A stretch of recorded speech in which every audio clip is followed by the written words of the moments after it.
Hey everybody, it's the coach, and this is Madden 19 on EA Sports. We're just about set to get started, and this ought to be a good one between the Pittsburgh Steelers and the Baltimore Ravens. With that, let's get up to M&T Bank Stadium in Baltimore. There to call all the action.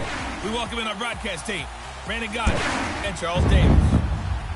Coach, thanks. CA Sports coverage of the NFL brings us to the Inner Harbor and M&T Bank Stadium here in Baltimore, Maryland. Nothing like the fanfare of introductions to an NFL game, and that was in evidence a moment ago. Fireworks, pyrotechnics, you name it. This crowd is ready as their guys get set to match up between the Pittsburgh Steelers and the Baltimore Ravens. Alongside Charles Davis, I'm Brandon Godden. And, Charles, you look at this Raven team as they get ready here. They've been flawless these last couple months, winners of 9 in a row. And that's the kind of streak you don't see too often in today's NFL since there's so much parity. So the way they played has been truly remarkable. Meanwhile, for the visiting Steelers, they come in just in an absolute free-fall, losers of 7 in a row. And this is where you turn to your best players and look at them and say, can you guide us out of this? We've got to be better than what we've shown. So that'll bump it back to a 1st and 15. The false start backs him up 5, 1st and 15. Here we go! What? Now a play fake here on 1st down. And his first pass here is going to fall incomplete. James Conner, the running back, his intended receiver. And it's 2nd down. Certainly looked like maybe his 3rd or his 4th read on his progression. Just trying to find his outlet man that time. Ends up leading him just a bit too much. First carry for James Conner. That'll be a loss of a yard, and it leads to a 3rd down. I once had a defensive player in the NFL tell me, if I beat and dominate the guy across from me, I'm helping my team. Well, winning one-on-one battles is always a part of the game, but when you have good team defense, as we just saw there, one broken tackle, but he didn't get away because the rest of the guys arrived to put him on the ground. And he connects with Ebron.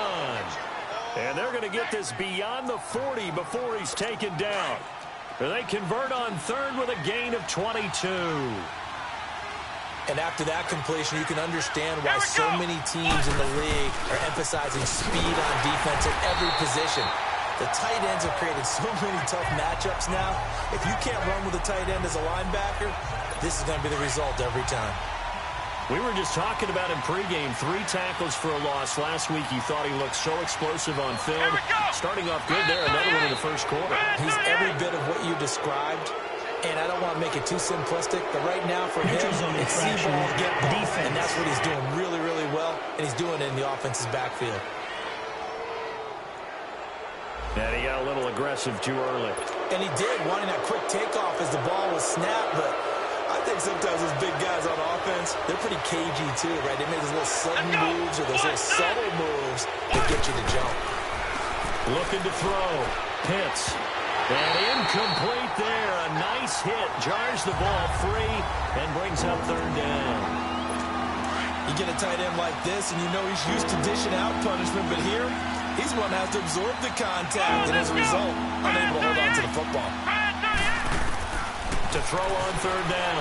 Pitts trying to get it to Ebron, and it's intercepted. Picked up by Deion Jones, the linebacker. And they will take over possession of the football at their 42-yard line. Certainly not how they envisioned ending their opening drive here in the 1st quarter. Too many ones in this play. 1st quarter, 1st drive, 1st interception thrown. And that last one, that hurts. Now Mahomes. Well, he's going to take a shot. It's caught inside the 25. They give him a gain of 37. So the big play gets him all the way down to the outskirts of the red zone here for 1st and 10. Throwing on 1st down is Mahomes. Nowhere to turn this time, and he goes down. Sacked back at the 29. T.J. Watt in there to get him, and that's sack number 8 for him on the year.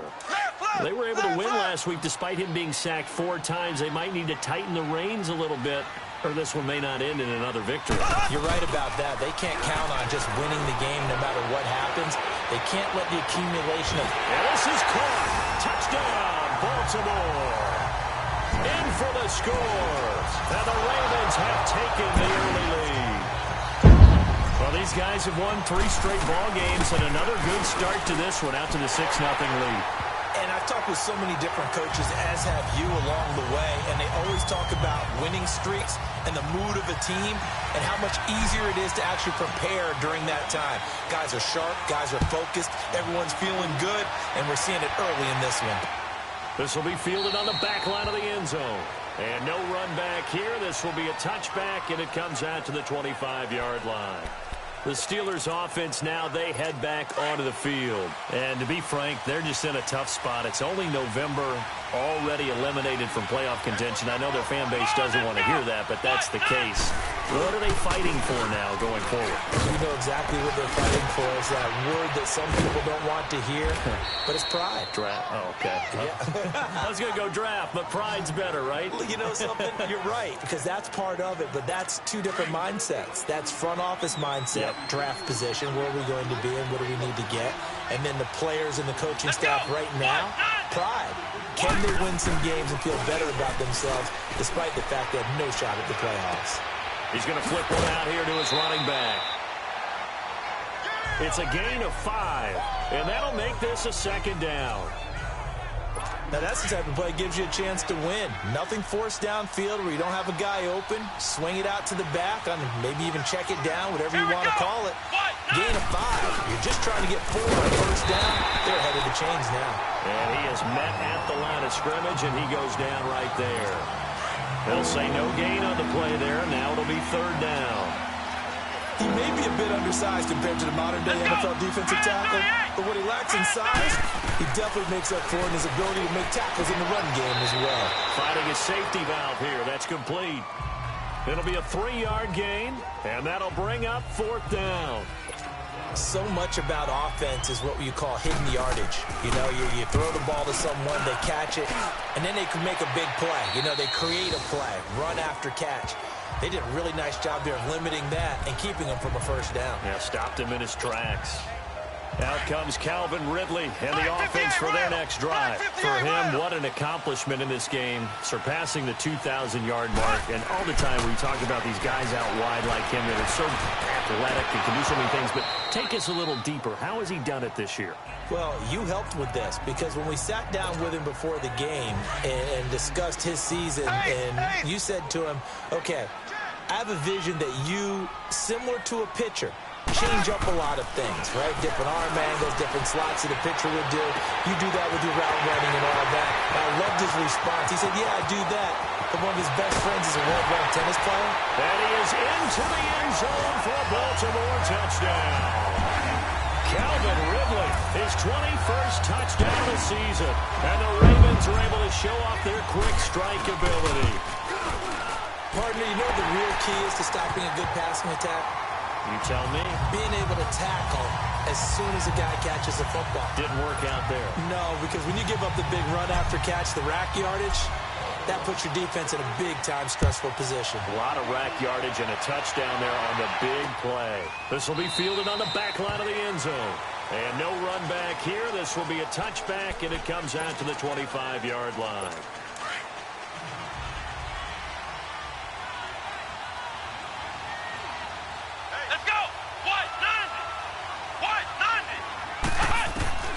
On 1st down, Pitts.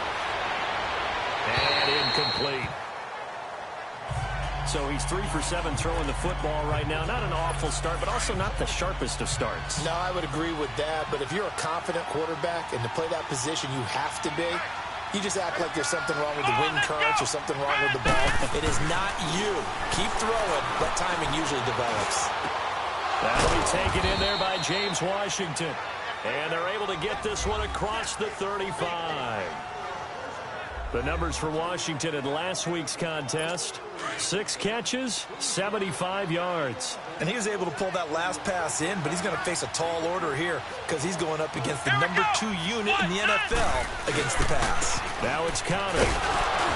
And he'll take this up over the 40 to about the 41. Give him 3 on 1st down. It'll set up a 2nd and 7. One thing to keep in mind, partner, especially in the second half, when you've got a running back of this size, of these dimensions, I can just tell you, attrition does set in for a defense because you're excited about hitting him in the first half. Maybe not so much in the second half, and some of these shorter gains turn into bigger runs later. We think, Brandon, I like the intensity this defense is showing right here in these first few drives. They're not just holding the line because they're doing their job, but they're doing more than that, aren't they? They get a nice push into the offensive backfield. And a great example right there for the loss on the tackle. And he'll be taken down at the 46-yard line. It'll be a gain of 8, but it'll also lead to a 4th down. Well, we hear so often how tackling has become almost a lost art in the NFL game, but it's so important to tackle well on these receivers, especially in a play like this one. 3rd down, they gave him the underneath stuff. You got to go and make the tackle right away.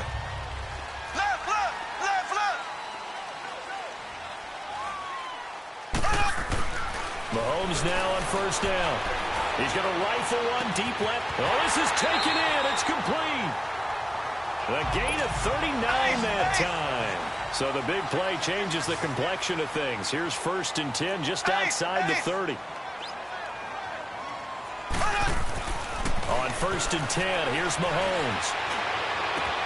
That is caught inside the 5. They'll take it into the end zone for a Ravens touchdown. Calvin Ridley, touchdown number 22 on the season. And the Ravens will add on to their lead. Tucker with the extra point, and that makes the score 21-0. Here's Tucker now out to kick this one away. This will be fielded on the back line of the end zone. And no run back here. This will be a touchback, and it comes out to the 25-yard line.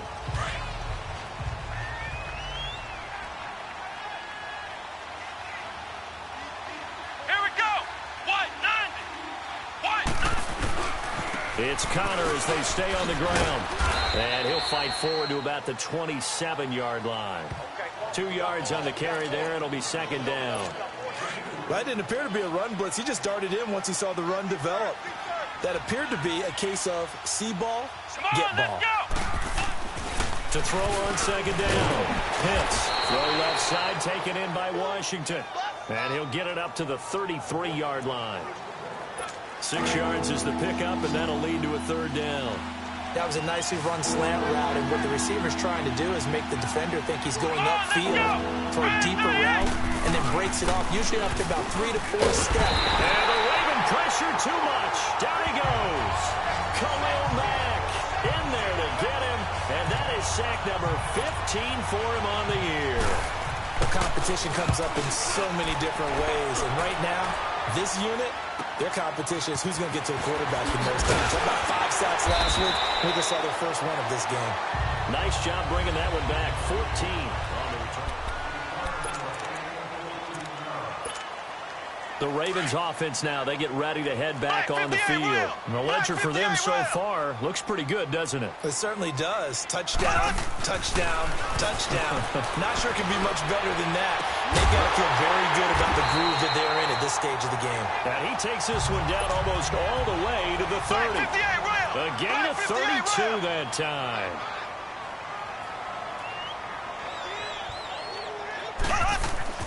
Mahomes now on 1st down. This throw right to 6.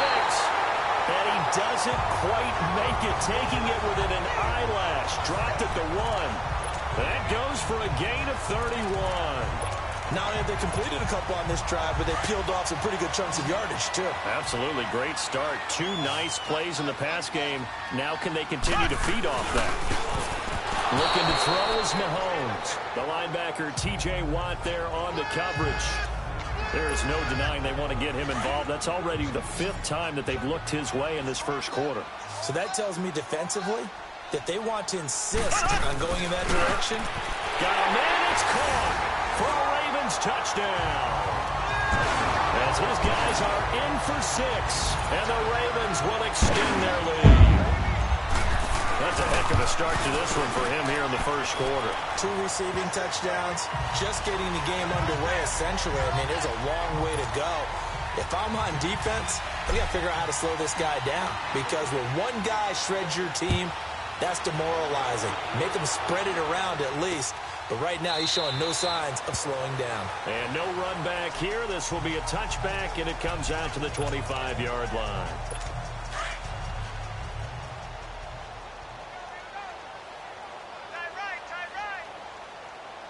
Here we go.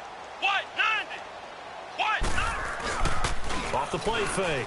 Pitts. And that's off the mark, incomplete. Before the game, they were running the route tree about as efficiently and effectively as we could have possibly imagined, but sometimes the passes just go awry. Yeah, let's face it, when you're running the route tree in pregame, you don't have defenders breathing down your neck. You don't have defensive backs making plays on the football. Hard to replicate the intensity of the game in pregame. And now the Raven defense going to call a timeout. They'll have 2 remaining as we step aside here in this first quarter. Here we go. Brand 38. Brand 38. Throwing on 3rd and long. Pitts to the right side to Eric Ebron. And he lost the football. Back with Charles Davis, Brandon Gaudin. It's Steeler football to begin quarter number 2. They are, however, facing a 4th down situation. Allen on the punt as he gets this one away. Now it's Lockett. 12 yards on the return that time.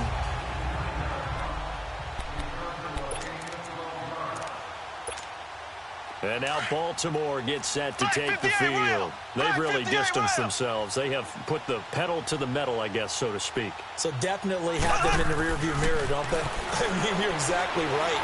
Being able to string together. He's got him in. Complete. There he goes, right side. They're all the way in for a Ravens touchdown. Calvin Ridley with touchdown number 23 here on the year. And the Ravens continue to pour it on. So not only is that his 3rd touchdown catch of the game, he's done it here in the first half. I'm not sure defensively what they're going to come up with to slow him down, because already we're seeing him run past, over, through guys in order to make these catches. And being able to try and shut him down at this stage of the game, it's going to take a lot of effort. So maybe it'll open things up for some other people. Well, they better figure something out, and soon. A look at the running back, the man out of the backfield as he gears up to go again. He's had a good chunk of carries. Problem is for very little success. I don't want to put it all on his shoulders, but that's a big reason they're losing right now. Have to be very careful that he doesn't. Into heavy traffic, and it's intercepted. Picked up by Denzel Ward. And they will finally get him down as he's all the way to the 36-yard line. And that's a great example of ball skills right there, partner. You and I do a lot of games, and I can't tell you how many guys look to run with the football before they've intercepted it. So that's a nice job of focusing on the task at hand and coming away with the interception. Here's Mahomes to throw. And it is caught right at the 10-yard line. And he is into the end zone for a Baltimore touchdown. Calvin Ridley on his way to a historic performance. 4 first-half touchdowns. And the Ravens add on. And his kick is right through. And a touchdown there to help them expand the lead. All you're looking for is as much separation between you and the other team as possible. They've got to feel good about what that touchdown gives them. That'll be taken in the end zone. And no run back here. This will be a touchback, and it comes out to the 25-yard line. The Steelers offense now, they get ready to head back on the field. And last time, 1-play interception. So this offense, they should be fresh. That's a good way of putting it. And I can't wait to see what they decide to do with play calling. Because a 1-play drive where you throw an interception, a lot of people think the very next time out, run the football, don't give them a chance. Maybe play action? I think maybe you go play action, show your quarterback, you got a little confidence in him, and let him fling another one. This offense finding its legs now. Here's another 1st and 10. Come on, let's go. Brand 38. Brand 38. On 1st and 10, Pitts throwing for his running back. He's got him complete. No gain, and it's 2nd down.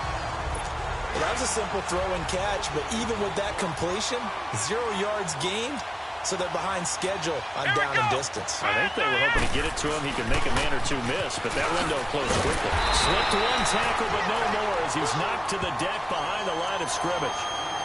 It'll go as a loss of a yard, and it'll set up third down. We just saw another example of how the defense is winning this game. Really at the point of attack, the offensive line is just getting pushed around. I think now as a play caller, you got to give them a little bit of help. Maybe you keep your tight ends a little bit more. Maybe the running backs help you a little bit with the pass blocking. But you've got to help them get some confidence because you can't abandon the play calling right now. A lot of tight ends just use their size and their strength, try to occupy some space and kind of body people away and catch the football. But not this guy. He's a refined route runner. Makes me wonder if he took some dance classes in his background with his footwork. And Myers able to knock it through. And they'll get back 3, but this remains a large deficit. These kickers now, it's like we take them for granted. Kicks like that used to be such a big deal, and now you just expect them to make it. Yeah, you're exactly right, and we shouldn't take them for granted, but I have a theory about it. Want to hear it? Yep. They are more athletic now than ever before. Talk about kickers. Trace their backgrounds, trace their histories. You'll find that they were big-time athletes all along, but their kicking was so prevalent that we made them specialists. And now those 50-plus yarders seem easy for some reason. He'll rifle this one deep right side. He couldn't quite hold it. Got hit.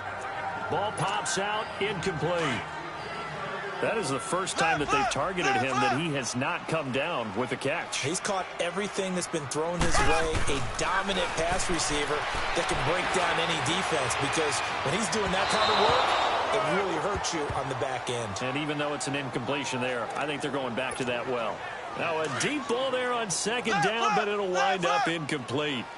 I guess they figure with a guy who is that hot downfield, who knows how to get the ball into the end zone, you throw it up and give him every opportunity, even though that one fell incomplete. Yeah, he's already been in the end zone multiple times, trying to target him again deep there, but unsuccessful. A big 30-yard play on third. And again, it's Mahomes. He's going to rifle one deep left side, and it drops down incomplete. Thought he might have had it. Instead, second down. This secondary has been roasted in this first half, but they get a measure of revenge there. Nice play on the deep ball. Yeah, they're going to need a few more plays like that in order to get their confidence fully back, but that's one step in the proper direction. Mahomes now to throw. Oh, a battle for it here, and this will be caught. A very solid gain of 27. Mahomes now 12 of 17 through the air as he leads his guys up on first down. Operating from the red zone now, Mahomes. The improv on the scramble there gets him 6, and it'll be second down.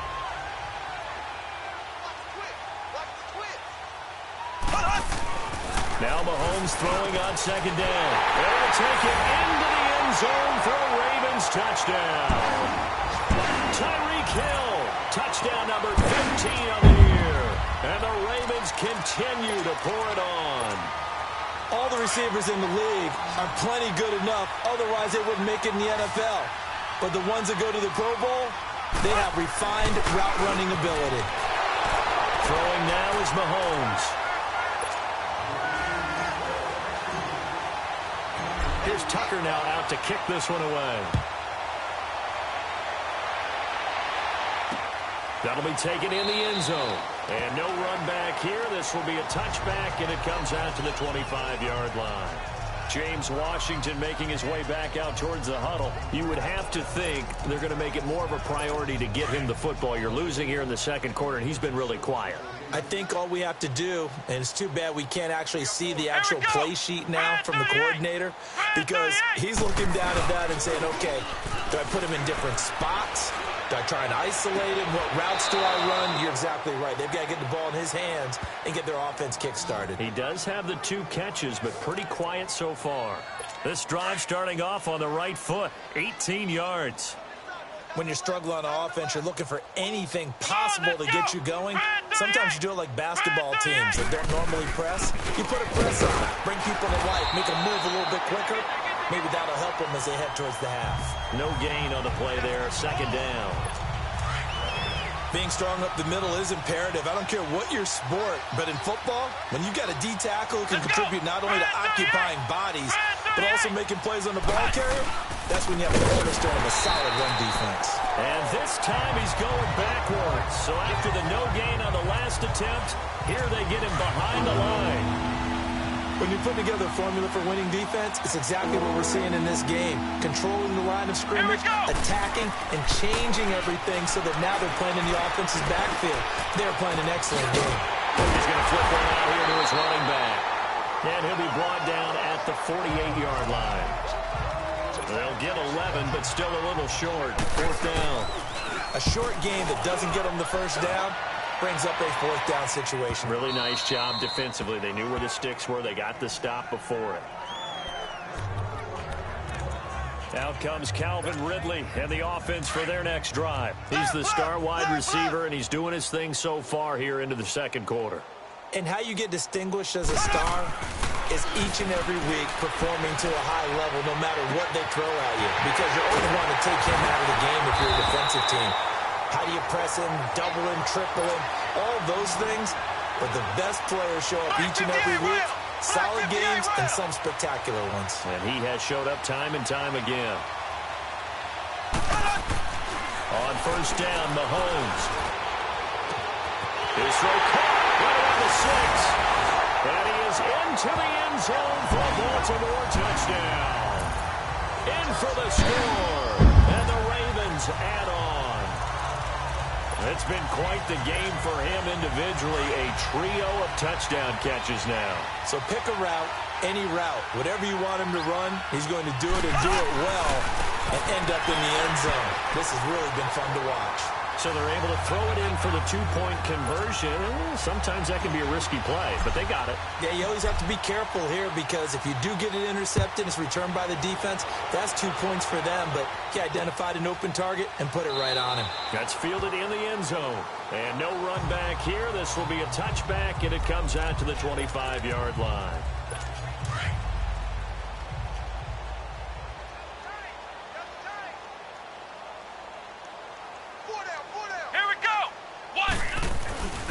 They start with a give to counter, and he is met in his tracks behind the line of scrimmage. It's a loss of 5 there, bringing up second. Let's go! 2 minutes to play here in the first half. We're back to Baltimore after this. A reminder, once we hit halftime, as we do all season, we'll send it down to Jonathan Coachman in Orlando. He'll have all the stats and scores from games in progress around the NFL. The best And for the third time here in this half, it's intercepted. Picked out by Deion Jones, the linebacker. And this one will be brought back to the 22. So that is 3 interceptions now in this first half, and you hate to ask the question, but let's be honest, we're thinking about it. Do you need to go in a different direction next series? Potentially. We know that he's probably not going to be on the Pro Bowl ballot. That's not really... They'll take it into the end zone for a Ravens touchdown. Calvin Ridley, his 25th touchdown. Tying Emmitt Smith for the 5th most in one season. And the Ravens continue to pour it on.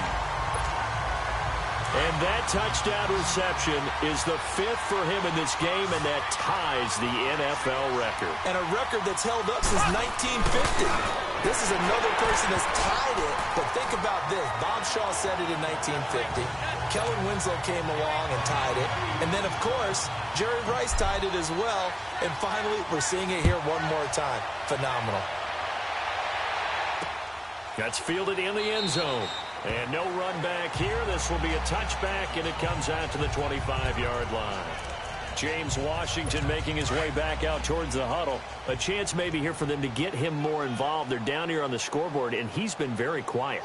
And the silence has been deafening for his team. They don't need that at all. They need fireworks. They need explosive plays. They need him touching the football in any way possible. Maybe go to some jet sweep. Anything to get him going. Something to get him the ball. We'll see if they can do it. And he's brought down, getting this one up to about the 35. It'll be a gain of 10 to start the drive out, and by a few inches, that'll be a first down. Back to throw. Pitts. And his pass is intercepted for the 4th time today.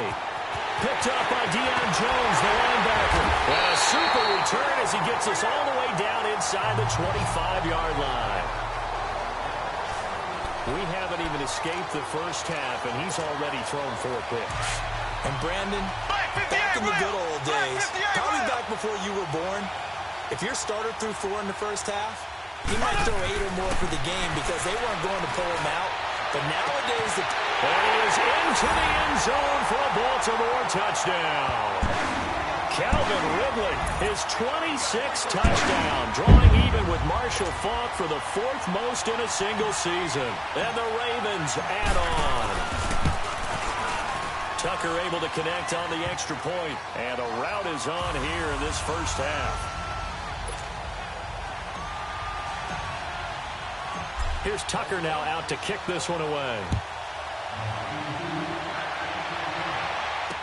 That'll be taken in the end zone. And he won't return this one. He'll go down to a knee, and they'll start at the 25. Out comes the Steeler offense now, ready to see what they can do here. And they've sort of lost their way, partner. How do they recalibrate and get this proverbial train back on track? Well, this is where leadership really comes into play. How's the head coach handling it? The offensive coordinator? Sometimes they just make a joke. All right, guys, you had your fun? All right. Throw it out the window. Yeah, let's get back on track here. And sometimes that'll work just fine. I guess it's time now to lean on that leadership. Was that a receiver?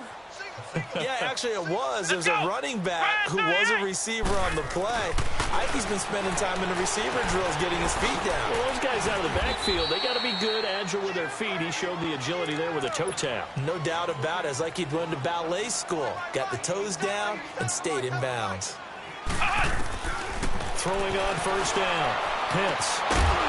And it pops free. The collision there jarred the ball loose and brings up second down.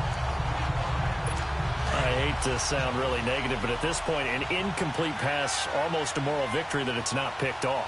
Well, you may hate to sound negative, but that was negative. It was very negative, I know, but all these first-half interceptions, it's been tough to watch. Yeah, couldn't find a silver lining in this one. Much more like lead. And before they can run this third down play, we're going to get a timeout as they get the stoppage with a little over 50 seconds to go in the first half. Here we go! Red 38! Red 38! On third down, Pitts. And they set up the screen. That's complete. The Ravens going to use the second of their timeouts as they get the stoppage with just under 50 seconds remaining in half number 1. Here's Ryan Allen now. His first punt, 48 yards. This one looks equally as good. And a nice job here to down this one right on the 5-yard line.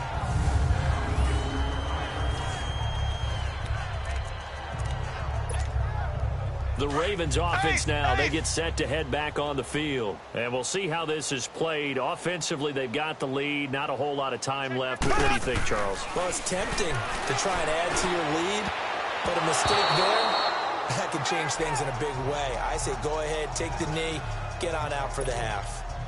Now, the first play of the drive there is incomplete. This defense could use some more of these types of plays. How about him reading it, driving on the football, and he's right there for the pass breakup. Now here's Mahomes, taking a shot for Samuel, and the hit jarred it loose. It's incomplete. Well, let's go ahead and detail this situation here. Third and long coming up, back near your own goal line. I would be very hesitant about throwing the football in this situation. Maybe just run up the middle? Yeah, I think that might be the spot for them. You got to try and find some space for your opponent because you don't want him backed up where he has to alter what he does. And now we won't see a play on first down. We're going to get a timeout instead as they'll stop the clock with 24 seconds to go in this first half. Again, they'll throw with Mahomes. Always able to out-muscle him here as he pulls it in. 23 yards on the play.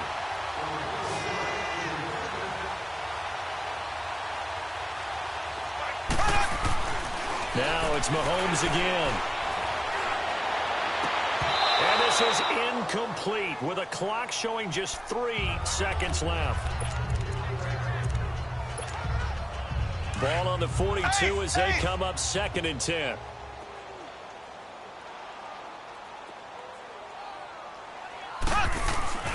final shot before the half from Mahomes. He's going to rifle one deep left side. And incomplete there. A nice hit. Jars the ball free and brings up third down.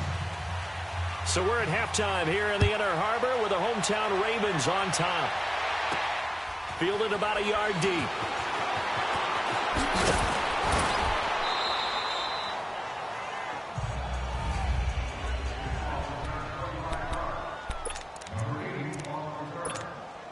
Out come the Ravens now. They'll go on offense first here in this third quarter. They had a big first half. Now they have a chance to add to that lead here in the opening possession of the second half. And everyone always asks about halftime adjustments, kind of the key phrase. What did you do at halftime? Well, the way they ran offense in the first half, I think they were very calm, congratulatory, but also what they were saying is, don't expect them to be the same on defense. They'll be the ones making the adjustments. Let's see what they do, and we'll attack accordingly. And we'll see how they attack here. His throw incomplete. Well, the secondary's really struggled today, but that's a little bit of a measure of revenge, isn't it? And they just followed the basic rules. See ball, knock ball away, turned into a nice play. Mahomes will try again on second down. There's that man again. It's complete. And all the way in for a Ravens touchdown. Calvin Ridley with touchdown number 27. That ties Priest Holmes for the third most in a single year. And the Ravens continue to pour it on.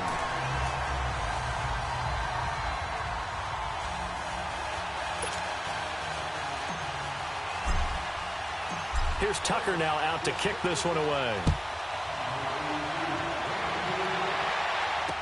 That'll be taken in the end zone. And they'll put up the stop sign there as his guys will get it at the 25. Time for the Steelers offense now to get set for their first possession of half number 2. These guys had to punt their last possession, and that's become too familiar of a refrain. Too many of these drives just wound up going nowhere. But you know how in baseball, when the pitcher gets a base hit and he's on base, they bring his jacket out to him to keep him warm? A lot of times the punter goes to the sideline, puts on sweatpants or a wrap over his leg to keep it warm. He might need a massage from the trainer right now from all the work he's getting. Tough first half for him, unable to put up the numbers he's used to producing. But with a guy like him, you and I both know it just takes a couple of explosive touches for him to make an impact on this game and on the stat sheet as well. Officially no gain on the play, and they're left with a 3rd and 8. He continues to struggle to find a crease to break off a big one and might need to just put that aside and just try and ram his way forward and get what he can. And this is going to be incomplete.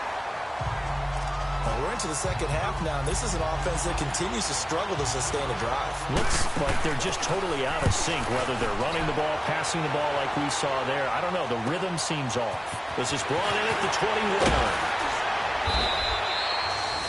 Very good return that time. 18 yards. And the Ravens, they'll take over. Curtis Samuel and the rest of the offense heading back out there now. This defense, they wouldn't mind not seeing him again for a while. 3 trips to the end zone. How about that? I think right now they would happily go to their general manager and say, is there any way you could get a trade for him? Take him over to our team so we don't have to cover him anymore. And they'll take it into the end zone for a Ravens touchdown. Calvin Ridley with his 28th touchdown, drawing level with Sean Alexander for the 2nd most in a single year. And the Ravens add on. I don't even know what to say anymore. I mean, I've lost track of how many times he's been in the end zone. This is just flat unbelievable. Doesn't matter whether you have an abacus, a calculator, just old-fashioned pencil and paper trying to total it up. The number is staggering. What a performance. This man knows how to find the end zone and make it count. And Pittsburgh getting set to take the field. These guys had to punt last time. It has not been a very fruitful game offensively thus far. They haven't even made a trip to the red zone. And I know that everyone's going crazy on that sideline because that drives you berserk to come off the field, not really move the ball well. As you said, not even get to the red zone, let alone, not even put points on the board. They've got to just take a deep breath, relax, try and figure out what is working, and call more of that. Again, it's counter. And this has been a familiar sight all afternoon as they stop him behind the line. It'll be a loss of a full 3 yards there, and it also brings up third down. With the struggles we're seeing up front for the offense today, they've got to think about changing up their play calling. Some screens, some draws, some quick-hitting plays in order to try and supplement the run game. You don't totally abandon it, but you try and give it. And my goodness, another interception. Picked up by Deion Jones, the linebacker. And they will finally get him as he's all the way down near the 40-yard line. And give him now 4 interceptions in this game. That's only the 3rd time this has been done since the year 2000. I think that tells you how much better teams have gotten at throwing the football. If you go all the way back to 1960, 12 times before that, there have been guys who've gotten 4 interceptions or more in a game. I mean, most recently, since 2000, Delta O'Neal and D'Angelo Hall. Now a throw to the end zone on first down, but it winds up incomplete. Even without a ton of pressure in his face, it just shows how difficult it is to pick apart his own defense. Those guys are sitting back, and they're not playing receivers as much as they're playing the eyes of the quarterback and when he delivers the ball. And he's going to be grabbed and pulled down. Bobby Wagner in there to get him, and that's sack number 6 for him on the year. Okay, you know my bias is about to come out here. A lot of people think that the offense is just moving in the wrong direction.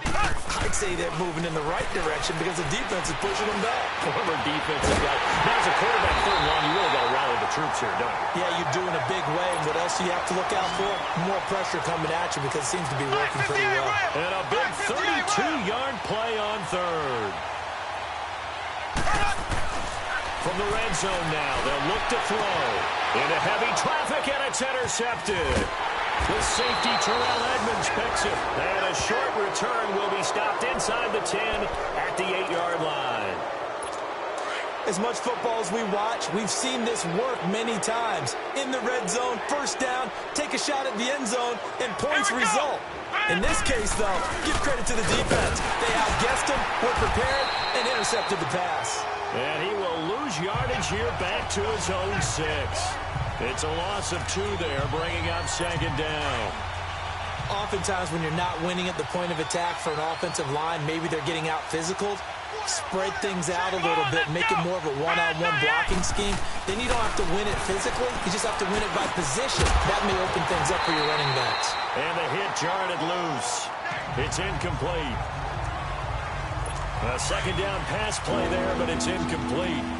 We have not seen a whole lot of wide-open receivers. Everything seemingly has been contested. And that's another nice job there to force an incompletion. They've been very cohesive, knowing each other's moves all game long, and they've been on the spot just about every time. And they've held them in check on the scoreboard. Give him 30 yards there. That crossing route is so effective when you hit it just right because you get a guy on the move, and then we see the end result there. It's a nightmare for the defense. They got a guy with a full head of steam. Not only does he catch it, but he picks up additional yardage after it. And he'll be out of bounds just shy of the 40. 23 yards on the play. Brandon, so many times we see the crossing route start as a quick hitter, but in this play, he had time in the pocket and waited for him to clear going across. Let's go! Ryan 38! On first down, Pitts. He couldn't quite hold it. Got hit. Ball pops out, incomplete. That would have been a great catch, but real difficult to hold on to it because it was contested all the way. Would have been a great play if he'd been able to haul that one in. They'll run it now out of the gun. And he's going to be brought down by the face mask. Here come the flags. This is going to get him a first down. Personal foul, face mask, defense. Officials so cognizant of that call nowadays, but that one looked pretty easy. Yeah, you're right. They took out of their hands having to wonder whether it's a 5-yard or a 15-yard inadvertent or not. Now, it's a lot easier. You see it, you call it. Looking to throw. Pitts to the right side, incomplete to Washington. And he'll take it down here just shy of the 15 at the 16-yard line. A gain of 6 there on first. 6 yards was the pickup on the last completion, so here's 2nd and 4. Let's go! They'll run it now out of the gun. And he's able to work it here to the 8-yard line. It's an 8-yard pickup, and it leads to a 1st and goal. So many teams want to throw the ball in this situation nowadays, but I love watching a team that has enough confidence to go ahead and run the football. In that situation, that's almost a tendency breaker. They'll try and run for it on 1st and goal. And this has been a familiar sight all afternoon as they stop him behind the line. It'll be a loss of a yard, and it'll be 2nd and goal. So statistically, both of these offenses have a rough time getting a running game going. But, boy, what a nice play there defensively. Tackling him behind the line, but you're right. You look at the numbers. Neither side looks on track in the ground game. They'll get nothing out of that one, and it's going to lead to a 3rd down. And they couldn't get anything going there out on the right side of the flat of the swing pass. And didn't we have a discussion with their staff about wanting to get the backs more involved in the passing game? Huge emphasis for this game, but obviously the defense had other plans and really made a nice play. Call that a loss of 5 yards on the play. And that's going to bring up an interesting 3rd and goal. Let's go! 190! 190! Operating from the gun. Pitts. Well, had his hands on it, couldn't bring it in. Pretty symptomatic of how this game's been going. You hear the calls for a penalty, but I just don't think so. I think in this situation, the defender was making sure his guy couldn't hold on to the football. So I don't see anything that warranted a flag. No, I'm with you. There was contact, but I'm happy they kept that flag in the back pocket. And Myers able to knock it through, and they'll get back 3, but this remains a large deficit. I'm kind of surprised by that they kicked the field goal. I guess you get some points, but this deficit 3rd quarter, I don't know. Yeah, I don't either. Yeah, I'm with you on that one. When you're down that much, kicking a field goal, does it feel a little bit maybe waving the white flag and just want to get out of here? Yeah, I think you got to go ahead and try and get some bigger points on the board. Curtis Samuel and the rest of the offense heading back out there now. Seems like the measuring stick for a receiver for a great game is 100 yards. Well, he's well past that now. And as we analyze how he's getting them, that's what really... And got his man complete. Touchdown. Calvin Ridley with touchdown number 29. Too short of LaDainian Tomlinson's all-time record 31. And the Ravens continue to pour it on. Tucker with the extra point, and that will extend this big lead.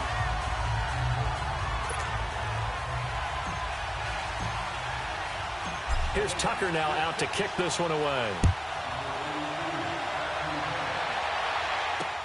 That's fielded in the end zone. And he'll elect not to return this one, so they'll bring it out to the 25 on the touchback. And Pittsburgh getting set to take the field. And they had 3 points last time, but they didn't want 3 points because they were well within range of scoring a touchdown. We'll see if they can do better now. I'm with you on that one. Let's just go ahead and be frank about the whole thing. The only one happy about the 3-point kicker. Exactly. He put it through the post. And now here's another interception. Picked up by Deion Jones, the linebacker. And the return will be stopped at the 34-yard line. And yes, folks, that is his 5th interception, a new NFL record. And that's absolutely phenomenal. I just have to flat out applaud him. What a great effort in this game. But let's face it, when you look back at the numbers of guys who have had 4 in the past, you'll find the names of some of the greats and some guys who just had a fantastic game. A really good pickup of 28 yards.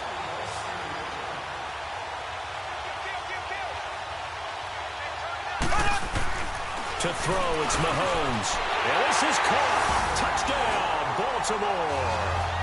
As his guys are in for 6. And the Ravens turn that interception into a touchdown.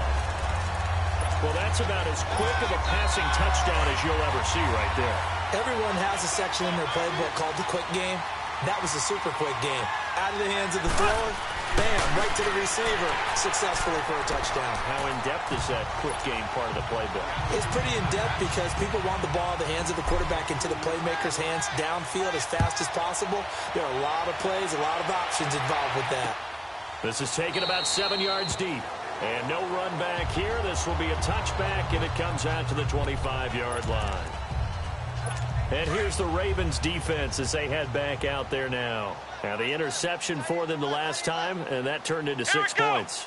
You think during their break they reminded the offense that, hey, we helped you guys out a little bit, right? You know, they want to see if they can do it again for them.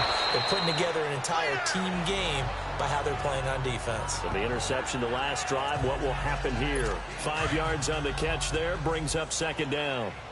Fired that one in there, able to make connection on a nice in route. With those faster passes when they're going that fast, any hesitation as a quarterback that the deflection, if you miss, might be bigger and lead to an interception? Yeah, and the deflection works both ways. Maybe a defender gets a hand in the way and it pops in the air. And sometimes you're throwing so hard your receiver can't handle it, and he pops it up in the air for the defenders to grab as well. But a moot point there as they were able to connect. Off the bootleg. Pitts. It's brought in by Dodson. And they get him down, but not before he takes it across the 40-yard line. He's now just 3 yards shy of 197 yards receiving on the contest and a 1st down. So on that play, defense was in the zone. They ran a crossing route offensively, but the defense there, you got to be good. Back now in Baltimore. And this is a blowout so far as we get set for the 4th quarter. A very one-sided affair. On 1st and 10, Pitts will try and set up the screen. It's complete. And he'll go down right around the 47 this time. A nice little screen. They get 6 on 1st down. One thing I think that's safe to say defensively, the tackling's been really good. And because of that, it's been very, very hard for them to move the ball because you're not getting the benefits of run after catch. They tackle him almost on the spot. That means you have to run extra plays, harder to move it. He'll get this one to Switzer. And he'll get it out to midfield. Looks like, yeah, they'll spot it right at midfield at the 50. That throw good for only a couple and brings up 3rd down. Well, this is how you shake the thoughts of that interception on the last drive. You come out and start this one 4 for 4. And watching him throw it around with that type of confidence reminds me of a guy I played with way back when and told me, I don't care if I throw 10 interceptions in a row. I'm going to stay confident, keep flinging it. I just figured there's something wrong with the football. He has a 1st down, and that catch will also put him over 100 yards receiving now on the afternoon. And he's been one of their few bright spots here this afternoon. And as you pointed out, so far he's gotten his. That's not been the issue at all. But the teammates, the other guys, they've been shut down. That's why the defensive guys have to feel pretty good, even though he's over 100 yards. Yeah, he topped 100 with that last catch. The passing game in rhythm right now for Pittsburgh. There's another 1st down. And that's one of his advantages of a passer, is it not? With his height, setting back there in the pocket, firing it over the middle, he can really see everything clearly. It is, and I know that other quarterbacks get it done different ways, all right? You don't have to be his height to make a great play. But what he does is he takes away having to make those slide steps in the pocket to find angles to throw the ball through. He just throws right over the top of it because he can see everything, and sometimes that saves time and gets the ball to a receiver quicker. They run with Connor, and he'll fight his way down inside the 10 to the 9-yard line. Give him a couple on the carry there, 2nd and 8. Well, they certainly had success throwing the ball on this drive, and not as much running it as we just saw once again on that last play. Stopped after a very short game. But I wouldn't abandon the run totally, because otherwise, pass rushers just tee off on your quarterback. It makes it very, very difficult for him in that situation. They'll wind up losing 3, and now it's 3rd down. Well, I know it goes against the instincts of the person catching the ball because all you're ever taught is catch the football, don't drop it.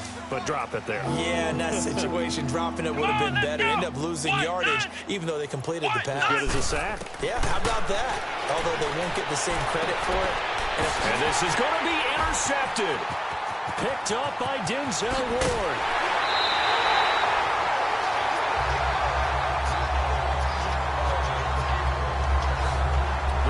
Seven, usually lucky here, not for him. 7 picks he's thrown in this game. That's only happened 6 times since 1960. And I know that the most recent time it happened, the guy who threw him, he won a Heisman Trophy in college, so sometimes you just have a lousy game. Doesn't necessarily mean it's a bad career, but when you're talking about one game, 7, you're right, not lucky at all. Yeah, Ty Detmer, the last to do it in 2001 to throw 7 picks. Mahomes going to throw. That's caught at the 25. And he takes it down deep into Pittsburgh territory. A big play that time for the Ravens. And even 40 yards.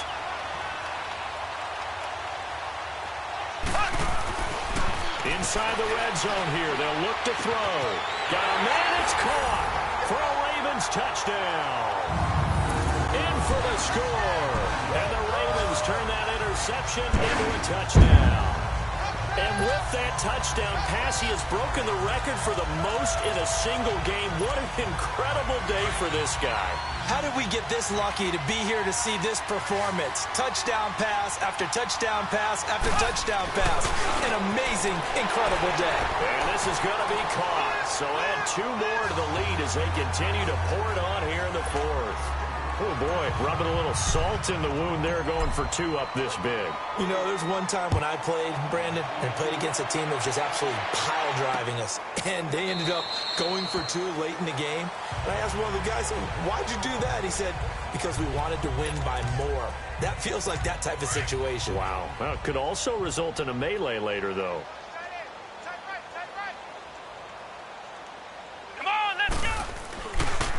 The drive will start with Connor. And now a fumble. The ball's out. But it looked like the Steelers weren't able to recover, and they will indeed hold on to the ball. Wow, that ball gets knocked free, but a teammate comes along and scoops it up. Almost like, it's almost like baseball. Guys at bat, people on base in scoring position. One guy doesn't get him home. The next guy comes through and picks him up. And my goodness, another interception. He's picked off near his own 48, and they're running right through it. With that interception, he just set a record that nobody ever wants to set, and that's the most picks ever in an NFL game. 8. 8. The last time we saw 7, 2001, right? Yeah. Ty Detmer. He's with the Lions at that time. To get to 8. And this is caught. Touchdown, Baltimore. George Kittle, his 4th touchdown on the year. And the Ravens have used the short field to their advantage as they cash in for 6. So another score there. Often you talk about the 3 phases of the game. Defense, offense, special teams. It's been a clean sweep in this one, hasn't it? It certainly has. They've been pretty dominant throughout this game. And privately, the head coach will add a 4th phase.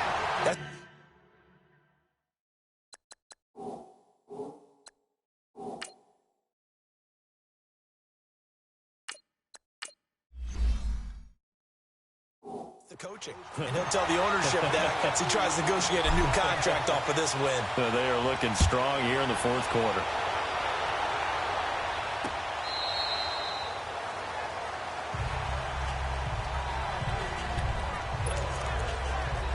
The Steelers offense now, they head back onto the field. They're sort of seeing themselves spiral out of control. Let's see if they can get things back on track. And this is where the coach is walking that line of being calm and really being firm with his team. I had one tell me once, you know, when we were having a tough patch, this too shall pass, this too shall pass. And finally we kept having a rough patch. He said, but you got to do something to make it pass. And that's what they have to do. They've got to get some control back, get themselves reasserted, and calm things down. See if they can get on and reassert themselves here. And they bring him to the ground just shy of midfield. The Steelers able to pick up 18 yards there. I know I spend a lot of time talking about how tight ends in a lot of cases now are pumped up wide receivers, but they're still big people. He used that frame right there to absorb a really big hit on him and held on to the ball. Throwing on 1st down. Pitts. And he hits his tight end, Ebron. And he'll be brought down at the 48-yard line. The completion good for 3, and it's 2nd down. One thing you're hoping for when you run drag routes, you're able to hit a receiver in stride, and he can pick up a lot of yardage after the catch. But in this situation, the defense was effective, able to stop him before he could get a good head of steam going. This one complete, right side to McDonald. And past the 35, he'll be dropped a yard or 2 shy of the 30. The passing game in rhythm right now for Pittsburgh. There's another 1st down. Offense for them has been at a premium. You wonder where plays like that have been all game long. They're thinking the exact same thing themselves. but they're also looking forward now because now these plays are really for next week, trying to get some momentum going. And he's able to get it down to the 25-yard line. Give him 7 on the play, and that'll make it second down. Able to get 7 on that first down pass play. 2nd and 3. Time for a break. This one all over but the shouting. We'll finish it after this.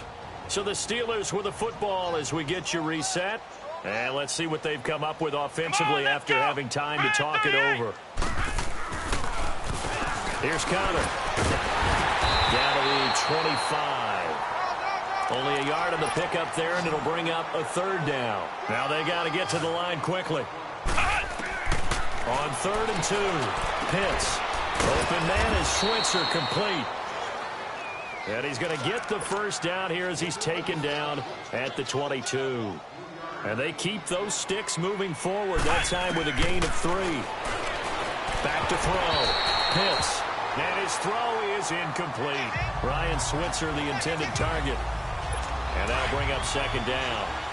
Another wayward pass. You know, things started out poorly in this game, and to be frank, they just really haven't gotten much better. And all that does is embolden the secondary. They feel good about what's going on, and they just play better and better.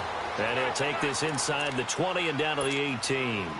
Up from his linebacker spot, Deion Jones making the play. To throw on 3rd down. Pitts. And he'll be out of bounds, taking it just shy of the 10 at the 11 or the 12. They get 7 there, but it brings up 4th. I think the training and practice broke down on that play because he simply didn't run the route deep enough to get to the first down marker, despite what was a really nice catch and toe tap on the sideline. Now that's 3rd down 101. You got to go to the marker, know where it is. So the field goal there caps what winds up to be an 11-play drive. Well, partner, that's a lot of offense to run there to only get 3 points. So I just wonder, are they going to recycle those plays because they were successful in getting 3? Or do you go to another section of the playbook trying to find ones that get you into the end zone, get you 6? Curtis Samuel and the rest of the offense heading back out there now. And I think we both agreed he could have a really good game with this matchup, but over 200 yards now. I don't think we saw it as that good. And I think what really makes it special is when games like this are occurring, it's not just getting locked in and in the zone and on a roll. It's continuing to adjust throughout the game because, you know, the defense is kicking coverages towards him, trying their best to slow him down, and he keeps getting the better of them. Yeah, whatever they've done, it hasn't worked. Meanwhile, they take a shot to start the drive, but this is going to wind up incomplete. Oh, Jackson's going to throw it. Taking a shot for Samuel. And this is, oh my goodness, he pulled it in one-handed. And he takes it down deep into Pittsburgh territory. It's a big play there for Baltimore. 57 yards.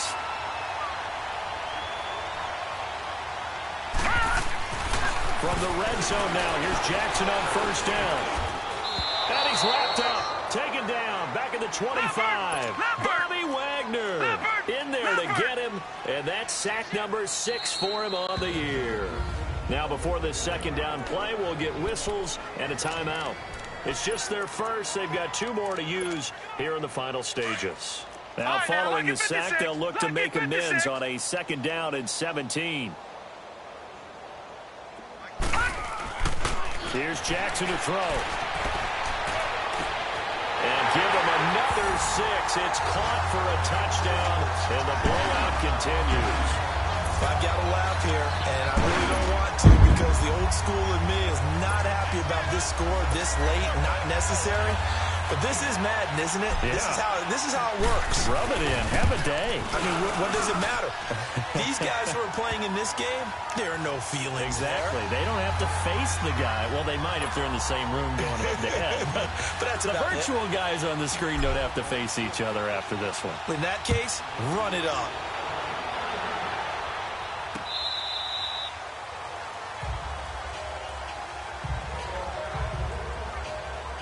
And Pittsburgh getting set to take the field. They've lost this one. Their offense has struggled. Do they try to put together something here at the end just to take into next week? Yeah, sometimes teams want to do that and coaches want to. I remember one time I was on a team and we were losing late in the game like this, and you knew it was lost. It was over, right? And the coach called a running play and pretty much said to everyone, I want to see something executed well before we get out of here. And that was the message to the team. Just something to build on. Just something to build on, get it done, and maybe we can look at that and say, we'll get better as we go forward. What's the old adage? Be quick, but don't hurry?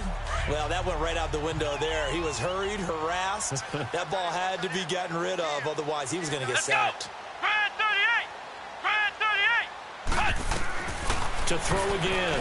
Pitts. And he goes down. The Ravens able to get to him. And now the Ravens are going to take another timeout. That'll leave them with just one remaining in this fourth quarter of play.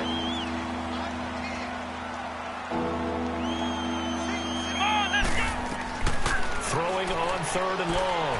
Pitts. And that'll be incomplete with 11 seconds remaining now. Sometimes it's just not your day. Here's another failure right there on 3rd down. Here's Ryan Allen now. As the drive goes backwards, so he's on to punt it away. Taken from just outside the 30. So a change of possession here on the punt. And there'll be time for maybe one final play before we hit 000. Baltimore with good starting field position as they come up 1st and 10.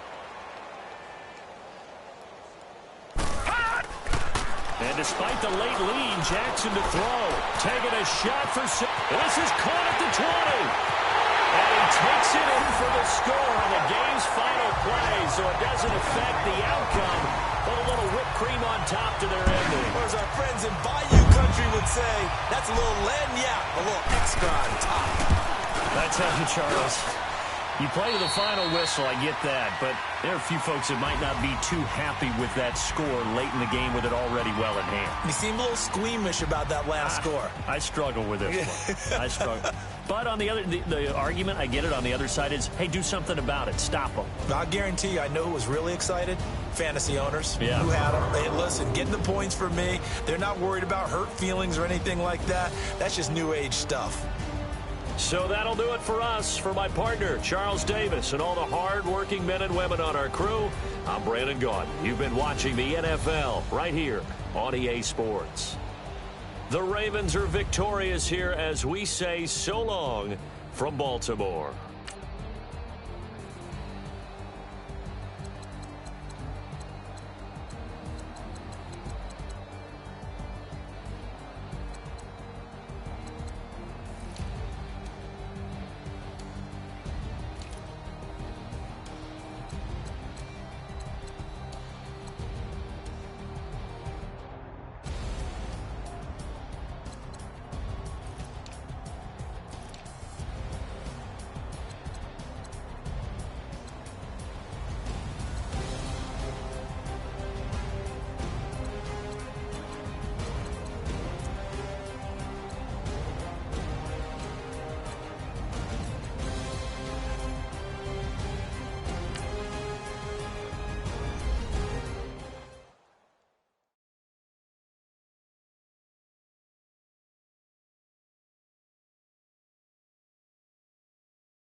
Hello again, everybody. It is the coach.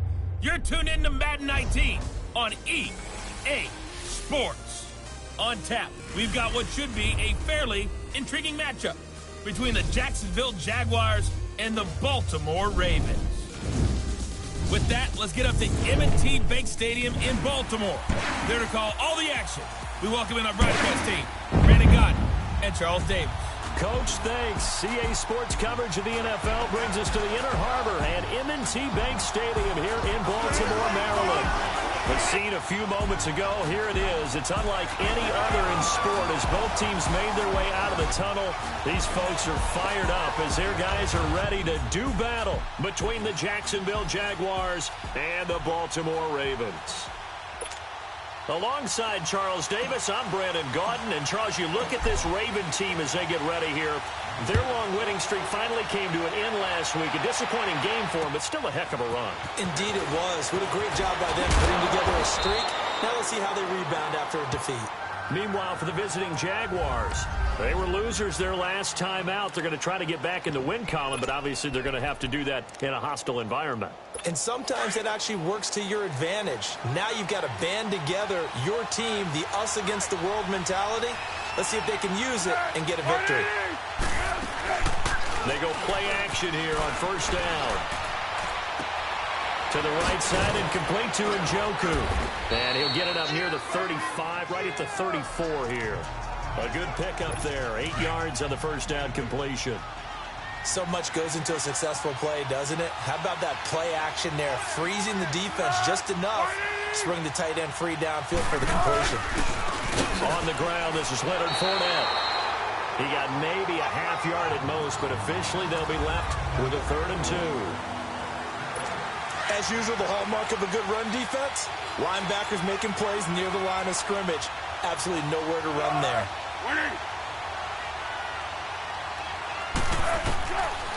Foles. And that is incomplete. You can tell they were hoping for a flag there offensively. Several on the sideline motioning. Hey, why not a penalty? Why not a penalty? What did you see? Yeah, I think you've got to let them play, and the officials are instructed. If there's contact coming from both sides, no flag. Let them fight it out. And forces 4th down.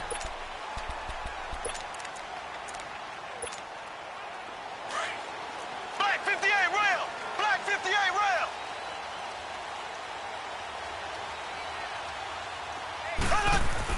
Mahomes now on first down. Oh, he's going to take a shot right away. And that one falls incomplete. Looked like he might have had position there, but he couldn't hold on it at 2nd down.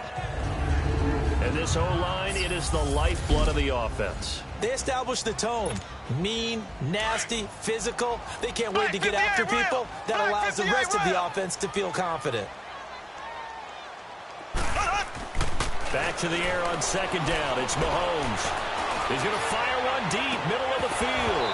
And incomplete there. A nice hit. Jars the ball free and brings up 3rd down. Nice play there to force the incompletion. And to me, one thing's for sure. When you're the underdogs and you're playing on the road, you absolutely have to get takeaways. You've got to get the ball from them. Yeah, win that turnover battle, going to be key. They didn't get one there, but you get the feeling they keep making plays like that, they might just get a few. Yeah, once you get one, defensive teams think they come in bunches. Now a shot taken on 3rd down, but it's going to wind up incomplete. Well, that certainly looked like something that they discussed all week in practice getting ready for this one. Take the big shot right out of the gate. At worst, you'll open up the defense a little bit, loosen them up, have them back on their heels. On is the punter, Hecker, as he gets this one away. Fielded just inside the 30.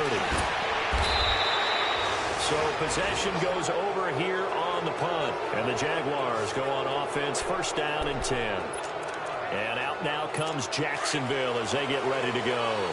The crowd maybe losing just a little bit of the edge after back-to-back punts. They want some big plays. They want to see some offense. They want to see somebody break away, whether it's through the air or on the ground.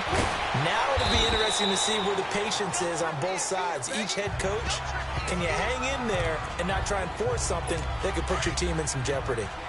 That last catch short of the marker by just a yard leaves him with a very manageable 2nd and 1. Here's a give to Fournette. And that play goes nowhere. Taken down, losing yardage at the 50, right at midfield. He lost 2 there, and it's 3rd down. We all have habits. We can be somewhat predictable. You know me pretty well on 2nd down and short. What I like to say? Play action. Yeah, without a doubt, I thought that was a great spot to call it. Instead, didn't go their way, did it? No, defense sold out for the run. Worked out well. That one good for a gain of 13 for Jacksonville and a 1st down. As you know, so many things in the passing game are based on yardage. Sometimes it's just based on timing. And that's what we saw right there on that play. 3rd and 3. Just get the ball right to the receiver. It was the hitch route. Tell us, what is the hitch route? Yeah, just take really one step like you're driving off the line of scrimmage, get the defensive back on his heels, get the ball out to the receiver, and he does the rest. Back-to-back nice gains. That one for 14 yards and another 1st. It certainly feels like there are more stars at the tight end position than there were even 10 years ago. And I think it's become more of a glamour position because of the ways it can hurt a defense, and guys want to be involved. They can be in line, close to the line of scrimmage. They can split out like receivers. But hands, route running, speed, and some toughness to go across the middle, you put it all together, you got a heck of a tight end candidate. Now Foles. That's complete right around the 8. 50 catches for him now on the year, and he's got a 1st down. Many different ways to create space, but on that play, he did it with that big, wide body of his. Didn't get a whole lot of yardage on the play, but it did what it was supposed to. Pick up a 1st down. They'll try and run for it with Fournette. They give him 5 that time as they draw a bit closer here for a 2nd and goal.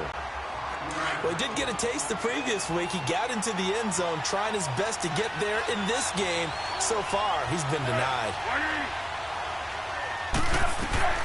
Here's Foles. And that is caught. Touchdown, Jacksonville. Ryan Grant, his 2nd touchdown on the season. And the Jags have taken the early lead. On those slants, everything happens so quickly. What makes it work? The timing between the passer and the receiver. In this case, a slant route ordinarily is probably about 3 steps before you go on the slant. In this amount of time, I think it was a 2-step deal. Boom, put his foot in the ground and got inside for the pass. Got inside for the pass, got inside for the catch and the score. And now Baltimore gets set to take the field. And it's only November, but the playoffs, we know how it works. They'll be here before you know it. If it ended today, they would be the #1 seed. And that's a great spot to be in, but I love the phrase, if it ended today. And I'll guarantee you, that's what they've discussed in their locker room, in their meeting rooms. Yeah, we know where we'd be if it ended today, but we also know it's not ending today. Right. So they've got to continue to play the type of ball that put them in the spot where they're #1 in their conference. Well, you had to punt on your first drive, and on the first play of the second drive, you end up going backwards. I would dare say they need something good to happen right here, right now. Mahomes to throw on 2nd down. Mahomes hit. He lost the football. And did the Jaguars come up with it? They did. Well, partner, they went empty set there. No backs in the backfield. All receivers out in the pattern. And in this situation, you know what the quarterback has to do? Act as his own blitz control. Yeah, he's got nobody else there to protect. No one else there to protect, which means he's got to get rid of the football and absorb the hit, but not go down and fumble the ball. And he'll be brought down this time at the 5-yard line. He'll get only 2 there, and it's 2nd and goal. And, partner, I think that was a great example that not all tight ends are created equal, because everything was right. Got the completion, but he's not one of the more dynamic guys in the league. So even though he caught it, couldn't turn it into much more. Back to throw. And that one's going to be over everybody in the back of the end zone. It's incomplete. Marquise Lee, the intended target, and it's 3rd and 5. I'm going to need some help with this one. How did he miss it? Wide open in the end zone. He's not hurried. He's not hit. And somehow, incomplete? Yeah. What happened? During film study, that's one where he's just going to shake his head, not be able to believe it. 6 points go by the wayside on that one. Meanwhile, on 3rd down, they take a shot at the end zone, but it's incomplete.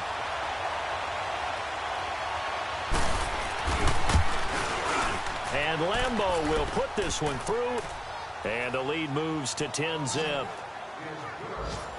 So they recovered the fumble, but ultimately could not take advantage of the short field. Definitely a lost opportunity right there. I mean, they were in prime position to put 6 on the board. Ended up settling for 3. And now Baltimore gets set to take the field. And this is a unit that, to be frank, doesn't look like they've woken up yet. I mean, a punt and a turnover on their first 2 drives. And I think the game's starting to take shape a little bit now. And I'm going to take it to the basketball world. When you're having trouble scoring or moving the ball in basketball, what do? Get it to their best player, right? Find a matchup, create it, exploit it, and try and move the football. Looking for more there on first down, but this throw downfield, incomplete. Love his pocket awareness, able to slip out of the sack. But once you take your eyes off the receivers, once your eyes come down and you see the rush, hard to get back downfield and find an open target. Fortunate, that one just wound up. Mahomes hit, he lost the football. And they'll have a short field to work with inside the 15 at the 13-yard line. I think they're going to have to make some decisions here. That's his second fumble here in the first quarter. And what I mean by that is, do you have the confidence to stay with him? Or are you going to have to make a change and maybe go to someone else?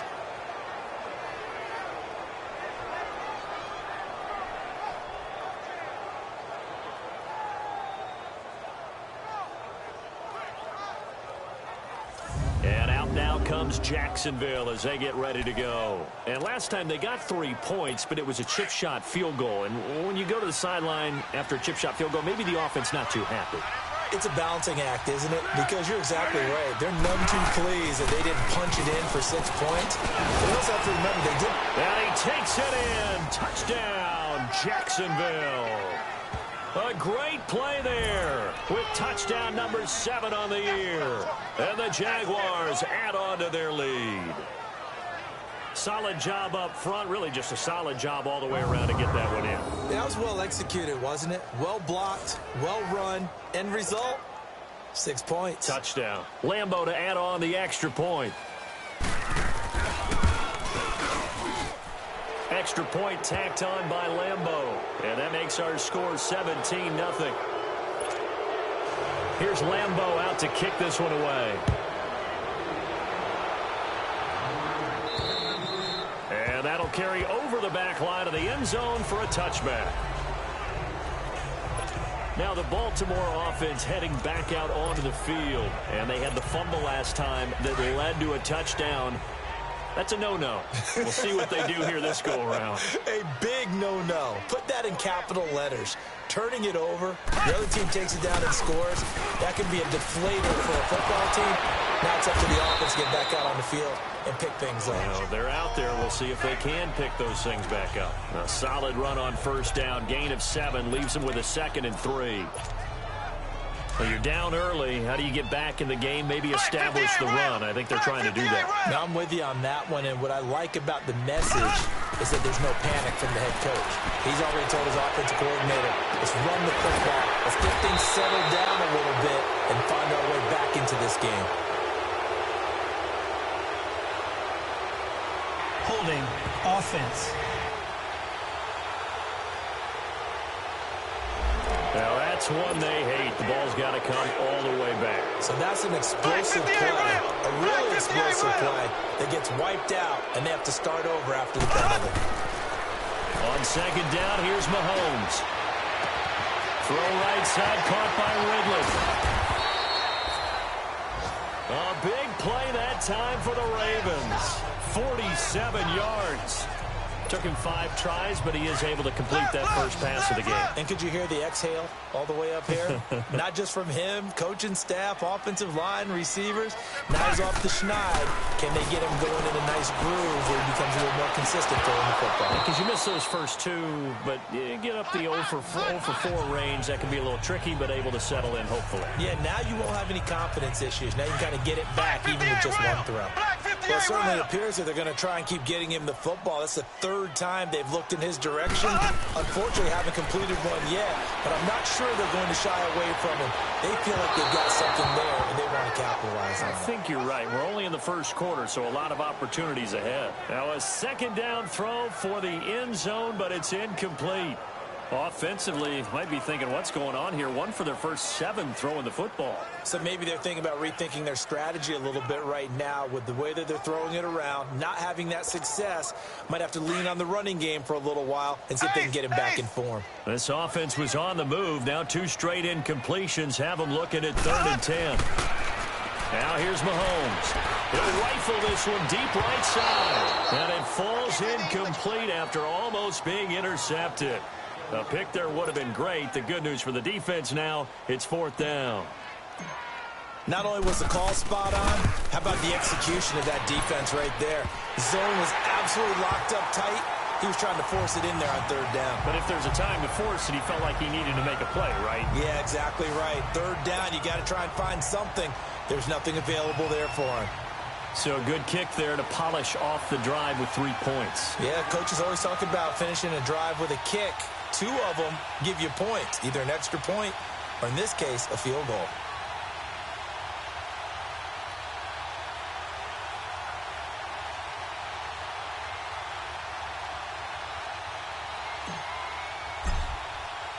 Tucker now following the made field goal, set to kick it away. Now to return it, here's Kenyon Drake. And a pretty good return here. He'll be stopped just shy of the 25 at the 24-yard line.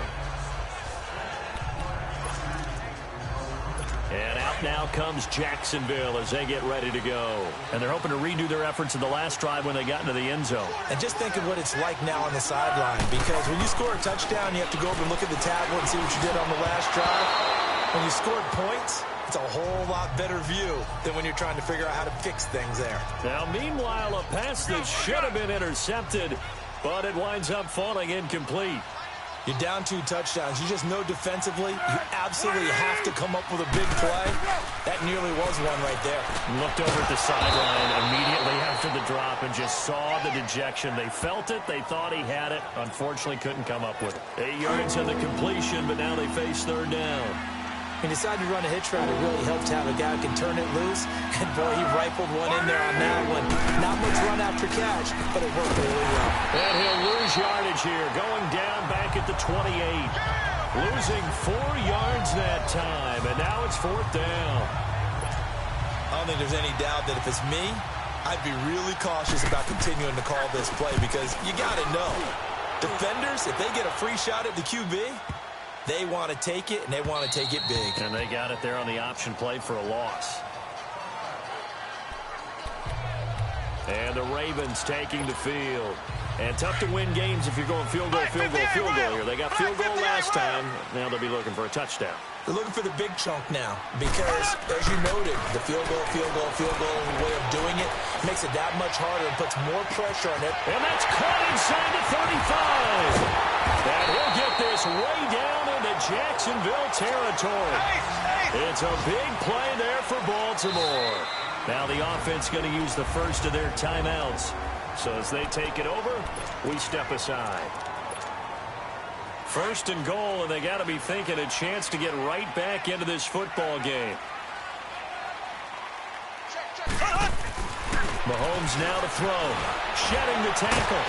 And he'll be taken down as that will take us to the end of the first quarter of play.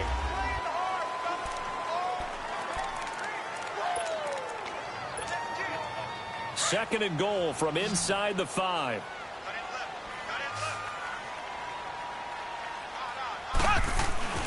Throwing now is Mahomes. And he is into the end zone for a Baltimore touchdown. As his guys are in for 6. And the Ravens have cut it to within a score. It's never fun for a defense to run on the field knowing that they're having to defend a short field. Just the idea of trying to limit an offense in that position, daunting for a defense. Well, that drive started with not a whole lot of real estate in front of them. In plus territory, excellent field position. 2 plays later, pay dirt. And they will not get a chance to return this one as it's through the end zone for a touchback.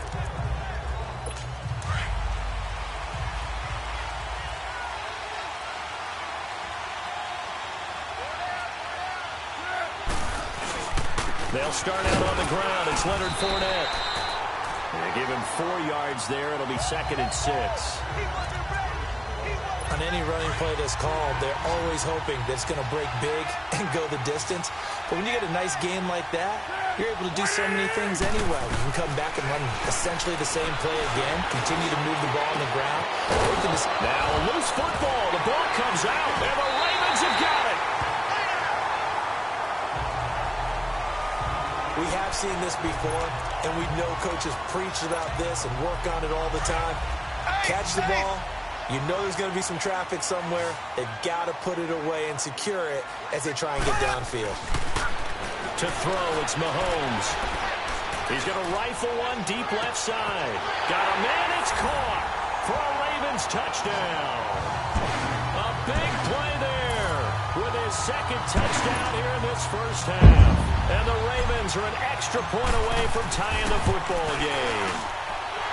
Tucker able to connect on the extra point. And we've got a tie game here in a back-and-forth first half. So we're right back where we started, all even as the kick's away. And this will not be returnable. It's out of the back of the end zone for a touchback. And out now comes Jacksonville as they get ready to go. And last time, not only the turnover, but that turned into 6 points. They got to make up for that here.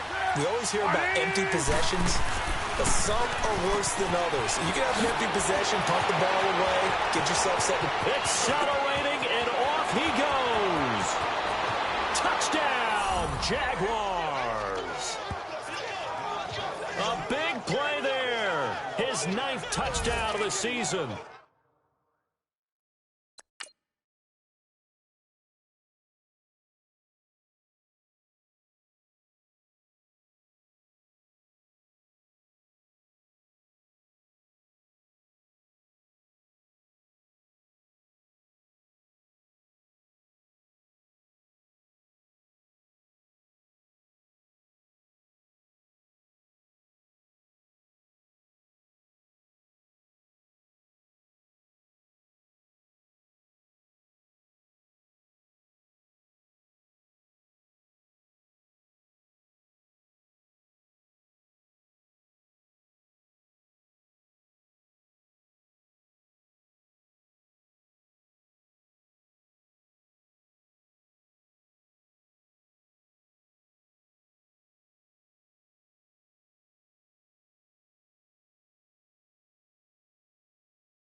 And the Jaguars are able to strike quickly for 6. Lambeau on for the extra point. Point after by Lambeau, up and good. And the decision to just kick the extra point winds up successful. Here's Lambeau out to kick this one away. Tyler Lockett now with a return. And a nice job there as he gets this one up just shy of the 35-yard line at the 34.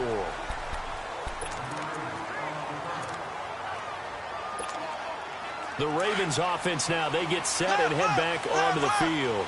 And Charles, the way touchdowns have come so fast and furious for both sides in this thing, it's starting to feel a little bit more like maybe a tennis match than a football game. Yeah, I like your description there. Maybe we're sitting in a nice... And he fires one that's intercepted.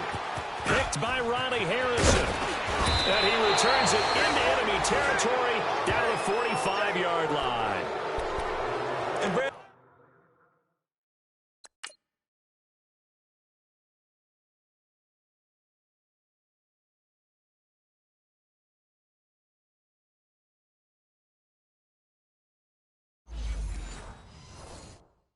this is a real nice job defensively, getting inside a quarterback's head and figuring out, okay, where's he going with the football? Because you can make an educated guess defensively, not all the time, but sometimes. And when you're right, you've got a decent chance of coming away with the football. They'll come out throwing here on first down. And he'll dump it underneath to his running back, complete. And he'll go down here at the 35-yard line. It's a 9-yard pickup on the play, and it'll be second and about a yard. It's funny, throughout the time that we've been together, when we talk with running backs about the ability to catch the ball, their eyes light up when they talk about open field and having one-on-one matchups, don't they? Yeah, they do. And that's the reason why. What we just saw, shedding those tackles, and that's what they're used to doing. It is, and it starts at the beginning of the play. One-on-one matchup if someone's trying to cover them, but they also like those one-on-ones downfield. Blitz coming, and down he goes. Oh, free safety blitz. That can be a gamble, but it proves fruitful there. Yeah, you're exactly right about the gamble, because oftentimes the free safety is the last line of defense against a long pass. And when he comes at the quarterback, he'd better get home and make the play. Otherwise, a big play could result. Into heavy traffic, and it's intercepted. Picked up by Deion Jones, the linebacker. And they will take over at the 29-yard line. Well, that's a drive killer right there. Not a really confident throw either. This one was kind of up for grabs, and it's going to come down the hands of the wrong team. So after the INT, here's Mahomes. Wide open receiver, complete. And they'll get this well past midfield before being stopped just before the 35. And that one results in 35 yards. Throwing on first down is Mahomes. He's going to rifle one deep left side. And it drops down incomplete. Thought he might have had it. Instead, second down. I know he wants to get his team back in the game, but a 50-50 ball right there that maybe was a little questionable. Yeah, he's pretty lucky to get that one back. I think that sometimes these quarterbacks play with a lot of confidence that borders on arrogance, and that can put your team in some Dutch. Yeah, especially maybe want to look at some safer routes after the interception he had that ended the play. All the way in for a Ravens touchdown. George Kittle, his 5th touchdown now on the year. And the Ravens are an extra point away from tying the football game. Now Mike Tomlin says, let's go ahead and go for 2.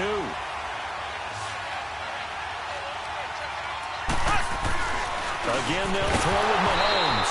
Firing quickly, but it's incomplete. Protection was great. He had time to set up a campsite. But in the secondary, though, they were ready. And I think that in most places on the field, if you have that much time to throw the ball, someone's going to shake free and you'll find an open receiver. But condensed near the goal line on a 2-point conversion, all that extra, there's not any extra field. So it kind of closes in on them, and that allows you to cover a little bit better.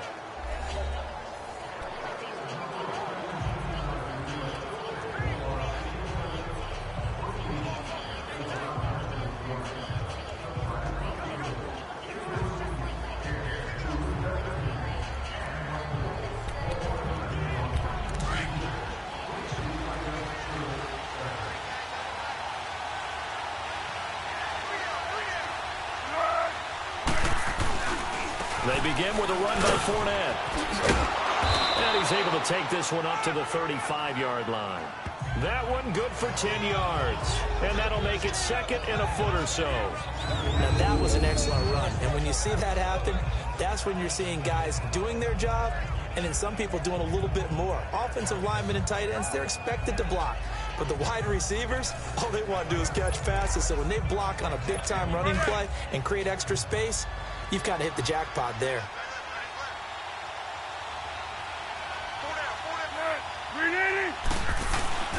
On second down, here's Fournette. And he went nowhere. Well, he went backwards, back to the 33. It's a loss of 2, now 3rd down. Well, that changes things. Boy, does it ever, because you're certainly not expected to go backward on 2nd and inches. Now you're bringing up 3rd and 2, 3rd and 3. You're probably going to throw the football because, truthfully, that's the NFL way. Very few teams run the ball in 3rd and short situations nowadays. And he'll get this only up to about the 35. Just a 1-yard gain on the play, and that'll mean a call to the punt team as it's 4th down. I know the scouting report on him is that he doesn't possess the eye discipline to be an elite linebacker. And what that means is his ability to read, react, and make a play. But on that one, he looked like one of those guys. That'll go down as just a 20-yard punt. And possession will switch hands, 1st and 10. Curtis Samuel and the rest of the offense heading back out there now, making his presence felt early in this one. First half, already over the century mark. How about the yards per completion, too? That's a pretty darn good number there. Number of catches, but he's shredding defenses, getting big yardage with each and every one of them. A big play that time for the Ravens. 46 yards. Well, we haven't been shortchanged on offense. Another fun play to watch there on the deep pass. This game has the feel of, a Turkey Bowl, a Thanksgiving Day. You know, when we get together this year and the Davises and the Gardens get together, that's what our playbook's going to look like they're drawing them up in the dirt. And so far, it's working for both of them. And he's able to get it down to the 2-yard line. He'll get 5 out of the scramble. It's second down. I think we have to give credit to him for buying time and extending the play. But, you know, there's some really upset defenders on that one. They thought that they had him. Instead, he was coated in Teflon and got away. Mahomes going to throw. And this is caught. Touchdown, Baltimore. In for the score. And the Ravens are in for 6. These two teams in this first half, it's been fun. Back and forth, back and forth. Well, it's not fun for the defensive coordinators, but offensive coordinators are enjoying it. Yeah, they're having streaks here, aren't they? Being able to put scores together and really bunch them up, and we have a tight game here.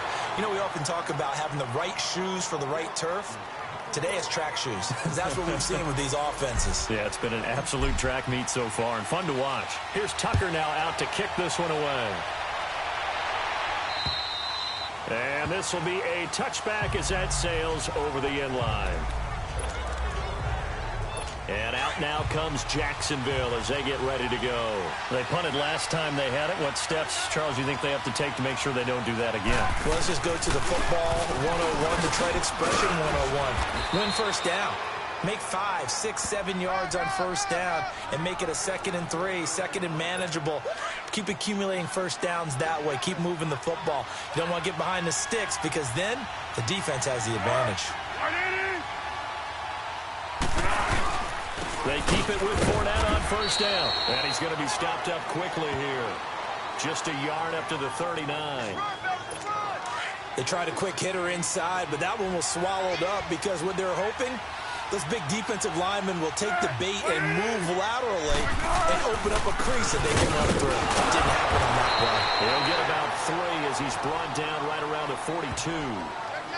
Sometimes your philosophies get challenged at times you don't want them to. They did try to stick to the running game on the first 2 plays. Didn't amount to much. And now facing a 3rd and long at the outset of this drive. Looking to throw. He's got the hook up to Lee.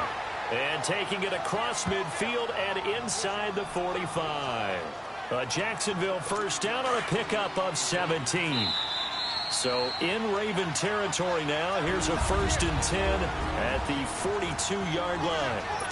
And we'll remind you that coming up at halftime, we'll join Jonathan Coachman and the gang in Orlando. Coach will have stats and scores from the early games going on here around the NFL. Now on first down, he'll drop to throw it. And his guys are going to take over at the 39-yard line.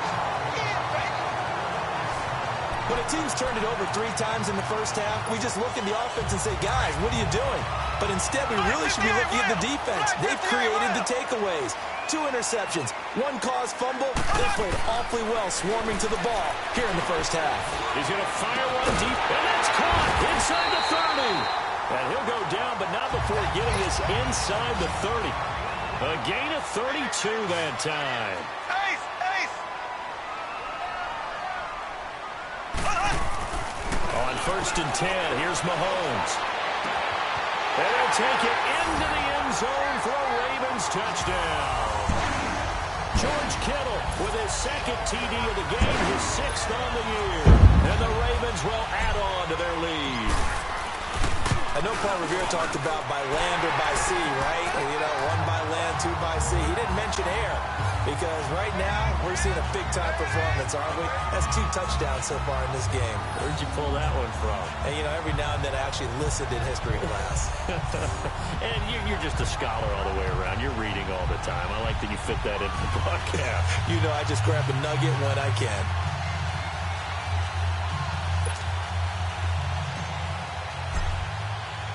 Here's Tucker now out to kick this one away. And that'll carry over the back line of the end zone for a touchback. And now let's talk about Kenyon Drake. You can count his carries on one finger. They've only given him the rock one time, Charles. What gives? So we can't draw any conclusions just yet. He has to touch the ball multiple times in order to get into a rhythm and have a chance to have success. You know who else gets into a rhythm? The offensive line. They feel better about what they're doing when they know they've had multiple opportunities to get it done. Yeah, well, the conclusion we can draw so far, they're losing here in the second quarter. Let's see if they change tunes. Now a shotgun snap as they'll look to throw. And that one got tipped, kind of threw everything off. It brings up third. Well, he leads the NFL in interceptions and nearly added to that total. Got his hand on it, couldn't quite corral it. It's been a Pro Bowl-type season for him, and the term ball hawk really comes into play, doesn't it? Yeah, I like that one a lot because teams want to avoid that type of a player, but sometimes you just can't. He just knows where the ball is. And for the third time here in this half, it's intercepted. Picked up by Deion Jones, the linebacker. And he brings it back to right around the 26-yard line.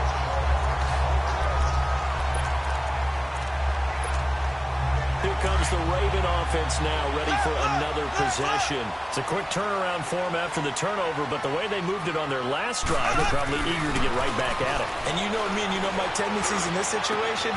Got a man, it's caught for a Ravens touchdown. As his guys are in for 6, and the Ravens will extend their lead.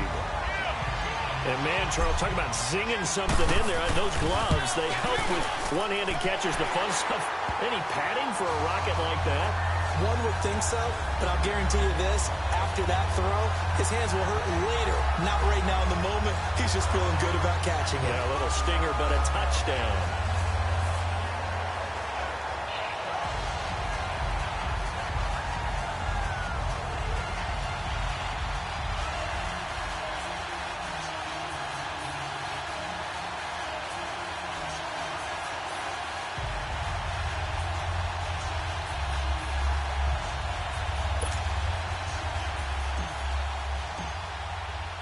Here's Tucker now out to kick this one away.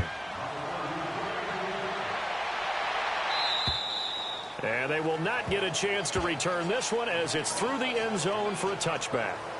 The Jags and Leonard Fournette making their way onto the field. He's been good. They've utilized him well, but they're losing here in the second quarter. What might they change offensively? I think that what you try and do is expand how you get the ball to him a little bit. Get him out in open space, maybe swing the ball to him. What's that they used to call it in the West Coast offense, the long handoff? Yeah. Serve as your running play that way, as well as continue to feed him the football. Some of these runs now may pop bigger later in the game because of the effects of running it. Sometimes people, after a while, they don't want to tackle him anymore. Or they get tired, or they get out of position, or he runs through tackles. Continue to feed him the ball. He's having that kind of game. Yeah, might they get him the ball in some space in some different ways here. From the shotgun, he'll look to throw.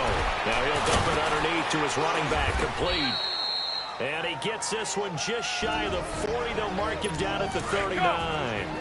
The Jaguars going to go ahead and use their first timeout as the clock shows 50 seconds to play here in half number 1. On first down, he'll drop to throw. And his pass is intercepted for the 4th time today.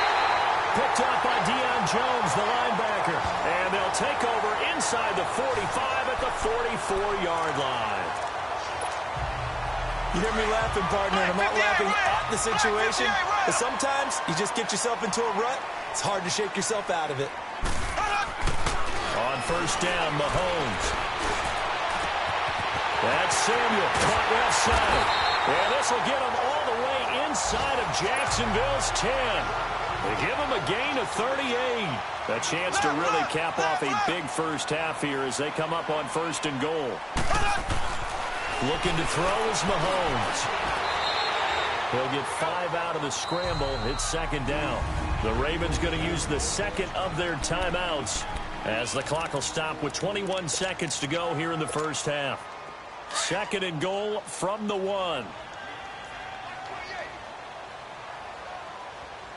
They come out here in the eye. Now Mahomes. And this is caught. Touchdown, Baltimore. In for the score. And the Ravens will add on to their lead. Heard a coach talk about those late-in-the-half scores, especially ones that give your team a pretty decent cushion. He said those could be the ones that can finish off a squad if you let them. Yeah, they've got the cushion. This half has been theirs. So they only needed 3 plays on that drive. And it's capped off by the Baltimore score.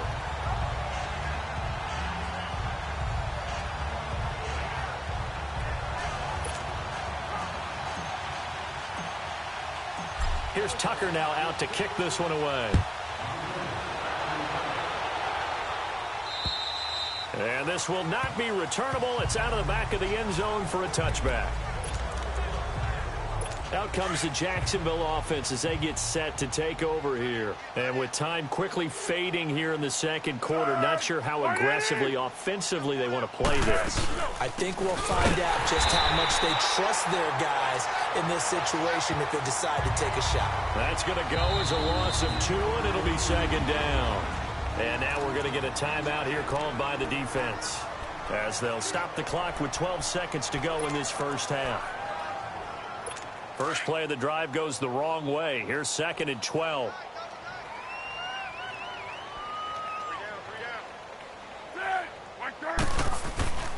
They keep it on the ground. This time it's Fournette. And he's able to plow forward up to about the 29, just shy of the 30. Now a timeout taken. Perhaps a chance for one more quick play and then another timeout if they hurry. We'll see.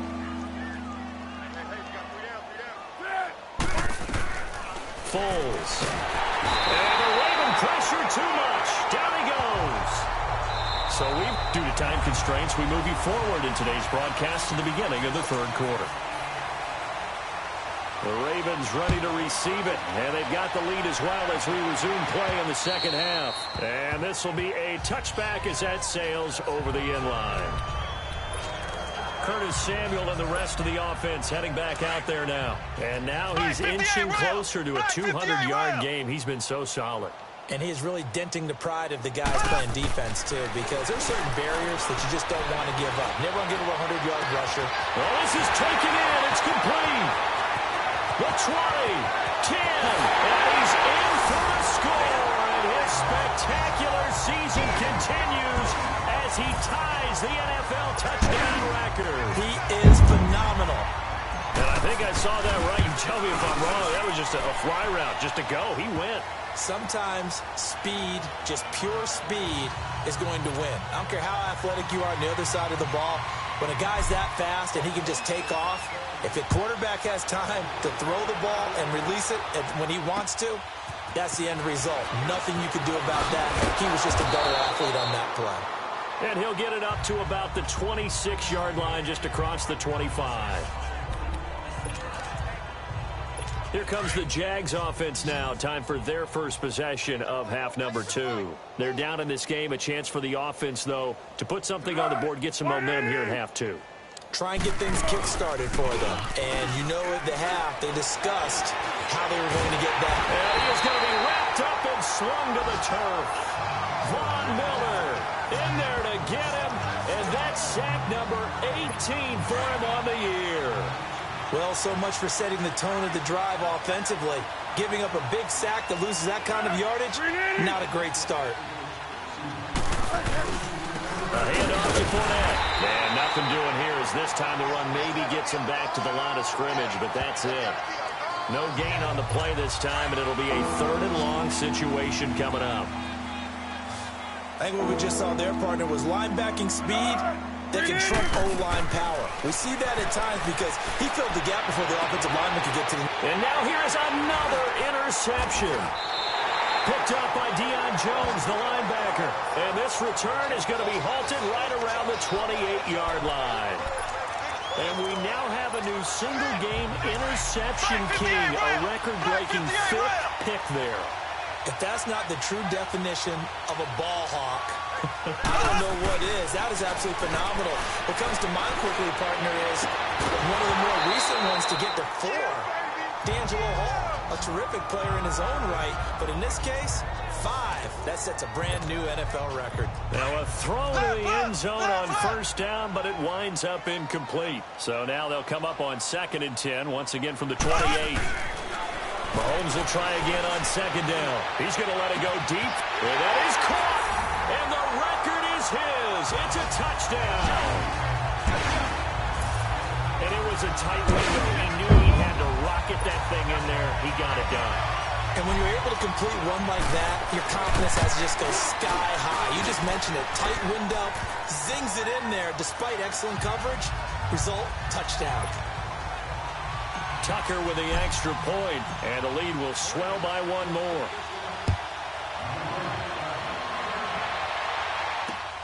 On the return comes Drake. And he'll take it up past the 25 to the 26-yard line.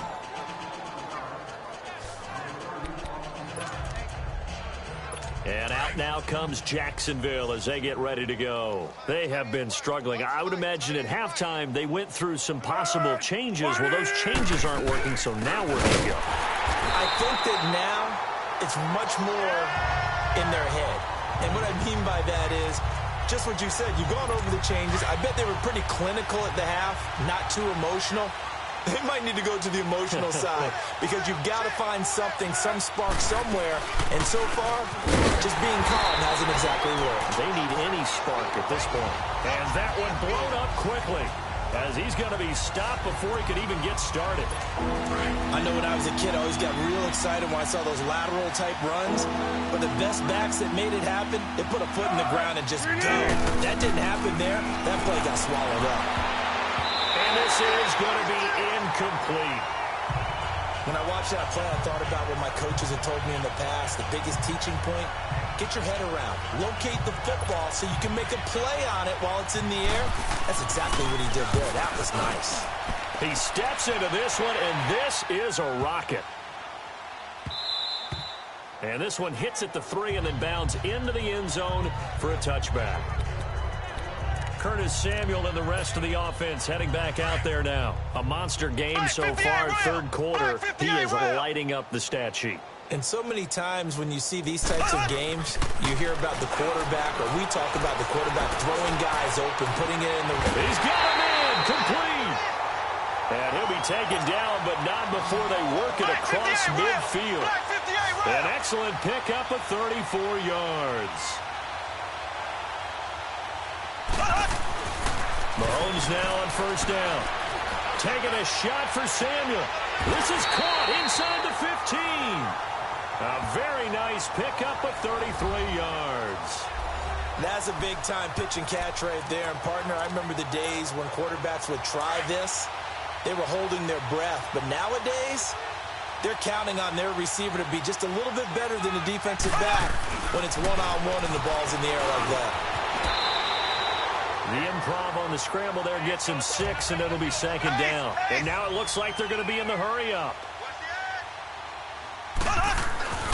Mahomes to throw on 2nd down. And 6 points for the Baltimore Ravens. That was not a designed run. It was supposed to be a pass, but it turned into an exceptional run. What a scramble for a touchdown. Now Mike Tomlin says, let's go ahead and go for 2.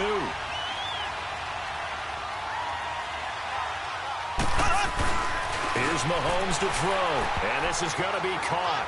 Well, not sure about the need to go for 2, but they get it and extend this lead out even further. Up big, and they go for 2, and they get it. I remember being in high school and seeing an article in the paper where a local columnist had said, why are we fighting over sportsmanship and running up the score? Just run it up on everybody and deal with it. Some people just don't care that way, and obviously this coach feels the exact same way. So that article was saying the defense should be able to stop them. That's what they're trying to say. Hey, if you don't want it to happen, stop them. Otherwise, quit whining about it. Tight end right, tight end right. 180. Now Foles. And it pops free. The collision there jarred the ball loose and brings up 2nd down. That's very well timed there defensively because it's not a bad throw, but the collision came at the exact time He was reaching to bring in the football. Really, really well done. Decent offense, just better defense. I think you're right. Here's Foles. He goes underneath the Drake. And he'll get it up to the 33-yard line. It'll be a gain of 9, and that'll make it 3rd and 1. I know most of the time when the ball's in the air, you're thinking wide receiver, tight end, but running backs, they can be a big part of any passing offense nowadays. He'll look to throw. Open man is Westbrook, complete. And he will have first down yardage as he's brought down at the 41. That'll put him right at 99 yards receiving now as he's got a first down. And that one was a lot of fun right there because that was the game within the game. 3rd and short, blitz was on. What's the key for the quarterback? Get out of your hands in a hurry. And that was a quick little completion. Got the job done for a first down. Call it a gain of 4 on first, and that'll make it 2nd down. When you find that kind of yardage, you couldn't be more confident as a ball carrier. And guess what? You're going to go back and tell your offensive coordinator, I'd like to keep carrying it, thank you. Now they'll throw here out of the gun. And he completes it to Westbrook. And he'll get it into enemy territory just across midfield at the 49. He has a first down, and that catch will also put him over 100 yards receiving now on the afternoon. Well, as this game continues to evolve in the NFL, you know how much coaches love run after catch, but you know they love even more completion. Yeah, just holding on to the ball. Catch it, cover it, tuck it away. Whatever you get after that is almost gravy. That's how a lot of these receivers are being taught now. They tried a quick hitter inside, but that one was swallowed up because what they're hoping, those big defensive linemen will take the bait and move laterally and open up a crease that they can run through. Didn't happen on that play. And they go backwards here, losing yardage back at the 48-yard line. That'll be a loss of a yard, and it leads to a 3rd down. I'm no offensive mastermind, but of all the guys on the field to block, you might want to stop him. Look, I've got a very simple rule. An unblocked defender is usually your best defender, and he ended up making the play there. He dumps it off to Drake, and this time he's able to take it down to the 42. 5 yards on the pickup, and that's going to make it 4th down. Well, it's tough to be a defender in today's NFL because there's so many things to account for in today's passing game, including the back sneaking out of the backfield. Not quite as bad as a turkey bowl where you have that center-eligible stuff, but still a lot of guys to account for. And this one is no good. He missed it. And this score will stay right where it is. Everything looked good. Good snap, good hold. Sometimes, though, the ball just doesn't want to go where you want it. And this one winds up no good. They've got good starting field position as they come up here 1st and 10. Throwing now is Mahomes. Taking a shot for Samuel. He couldn't quite hold it. Got hit. Ball pops out. Incomplete. Well, the obvious goal is to try and score a touchdown, but at the least, adding to a pretty big yardage total for his intended receiver there, huh? Yeah, well, when you got a guy over 150 yards, keep chucking it deep to him, I guess. Yeah, no doubt about it. You can get it to him short, and he can make plays that way. But I like what you just said. Throw it to him deep and get it in a big chunk. But incomplete on that try. A gain of 32 that time. So the big play means just like that, they'll operate from the red zone now on 1st down. Operating from the red zone now, Mahomes. And he takes a shot on the release as this will be incomplete. Really nice play by the guys on the defensive side of the ball, but for the guys on the offensive line, they're doing a nice job of trying to protect their passer. But when a guy hops in the air and goes airborne to try and knock one away, it's difficult because you can't reach out and grab him. That'll be a holding penalty. So all you're trying to do is make some type of a play on him, make some type of contact to try and get his arms out of the sky. This is caught. And he can't quite get there. Tackled down at the 1. That'll put him up over 160 yards receiving now for the game. They can't seem to stop it. There's a completion to the tight end, and I think that we're looking at something out of central casting, frankly. Absolutely. I mean, size, the hands. Speed. I mean, can flat out run. You put that whole package together. Got a man, it's caught for a Ravens touchdown. As his guys are in for 6. And the Ravens add on. And all about timing there on that short slant, Charles. Exactly right. That was timed up so well. The route, the throw, touchdown.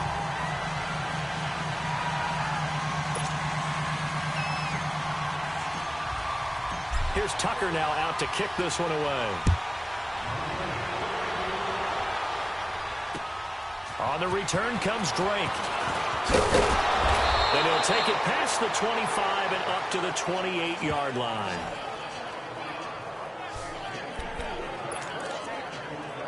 And now out come the Jags. Now, they had compiled a pretty long drive last time. Unfortunately, though, it ended with no points after the missed field goal. And that can hurt the psyche of a team because if they drove downfield, you know you're never supposed to count points in your mind until they go up on the board.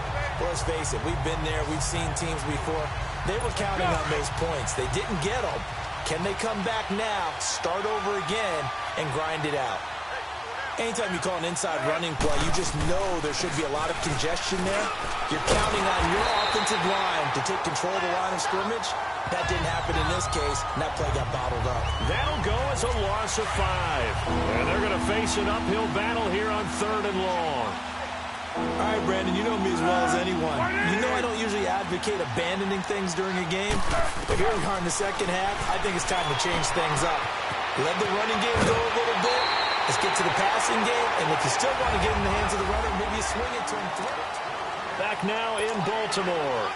And this is a blowout so far as we get set for the 4th quarter. A very one-sided affair.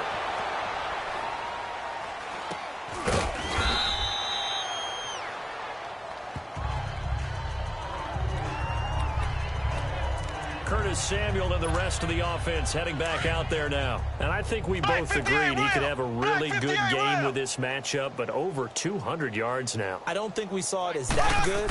And I think what really makes it special is when games like this are occurring, it's not just getting locked in and in the zone and on a roll. It's continuing to adjust throughout the game because, you know, the defense is kicking coverages towards him, trying their best to slow him down, and he keeps getting the better of them. Yeah, whatever they've done, it hasn't worked. Despite the lead here in the 4th, they're still taking shots. Not content to sit on this lead at all, and to me it raises the question of what's right in this game nowadays. Do you sit on the ball and run it because you have enough of a lead, or do you try and extend it because you always feel like the other team can come back? Extend it.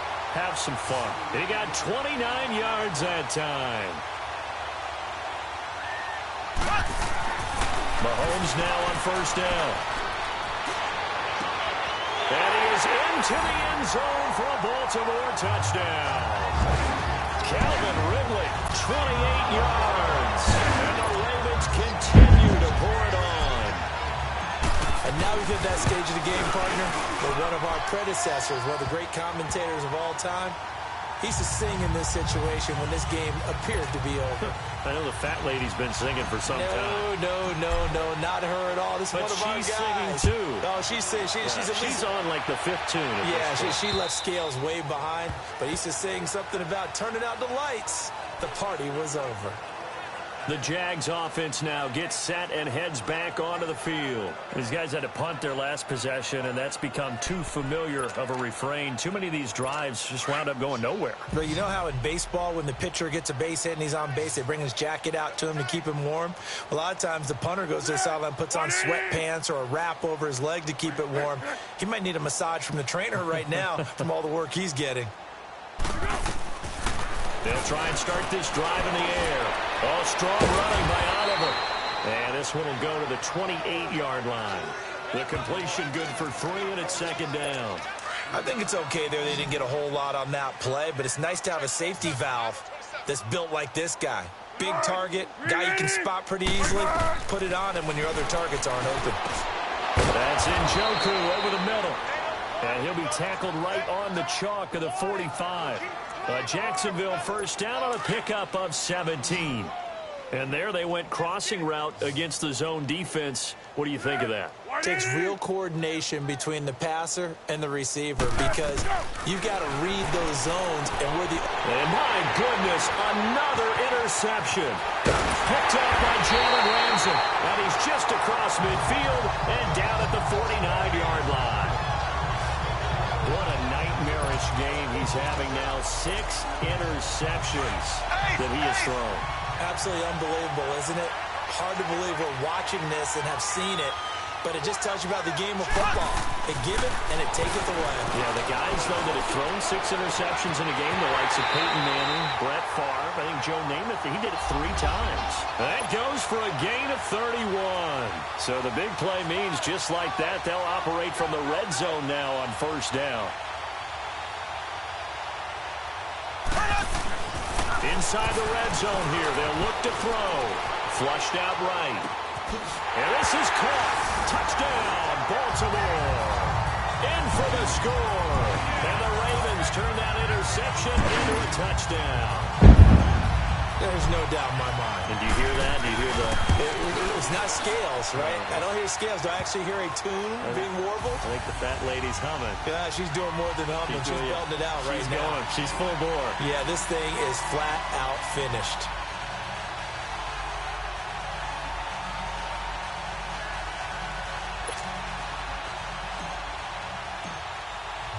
Here's Tucker now out to kick this one away. And that'll carry over the back line of the end zone for a touchback. The Jaguars offense now heads back onto the field. And following the interception, just any interception, are you a little bit more cautious when you start that next drive, or no, you just throw that out the window? I think you are. I don't think that there's any way you can run back out there and go, totally didn't affect me. Let's just go ahead and be loose with the football again. You're going to take care of it, but you have to be careful about being too cautious because now you can't run any offense at all. Still want to attack. We'll see how they attack him here. Out of the gun, they'll look to throw. That's into the hands of Westbrook over the middle. And he gets this one just shy of the 40, down at the 39. 10 yards there, good enough for a Jags first down. One thing I can say pretty safely, that route is not called if you don't have a guy who can throw the ball and put some mustard on it. Because if you're going to lollipop it in the middle of the field, bad things usually happen. It takes a strong-arm guy who can rifle it in there, and they were able to successfully complete that one. And taking it across midfield and inside the 45. 17 more yards on that one as they keep the drive rolling. So signs of life in what's been a dormant offense in this second half. Here's 1st and 10. They'll drop the throw. And his throw's going to be incomplete. All right, that one fell incomplete there, but the best quarterbacks, they'll miss on 40% of their throws somewhere in that neighborhood, similar to a great hitter in baseball who's going to fail 7 out of 10 times and still have a great year. In this case, you want perfection, but way better that it hits the ground instead of going to an opposite color jersey. Now he'll look to throw here on 2nd and 10. And he'll be brought down, it looks like right at the 40. 4 yards on the completion, and it sets up a 3rd down. Well, they were unable to make anything really big out of that, but it's not a bad idea to find your tight end and give him an easy completion and keep moving things forward. Almost his bread and butter is a good running back dive play. And that is incomplete. I know coaches tell us all the time that having a powerful arm isn't the #1 thing they look for in a quarterback. But when you're trying to throw inside routes and you need to put some heat on it, it helps to have the big gun. In this case, just a little bit too much. And now Baltimore gets set to take the field. And this game comfortably in hand. The scoreboard speaks for itself, but you still got your starting quarterback out there. When do you go to the backup? Let him get some time. And that's one of the great questions in the NFL, Brandon, because I'm just going to tell you, in the 2015 season, I commentated on 3 games in a row that were blowouts. And in none of them did the starting quarterback ever come out of the game for the team that had a big lead. And in each instance, I asked the coaches later on, why didn't you do that? And they all looked at me and said, just don't really do that in the NFL. You know, these guys play, and we just play them all the way through. Now, in certain situations, they will take them out, but for the most part, they're not as worried and concerned about getting them out of the game. And that's always puzzled me a little bit.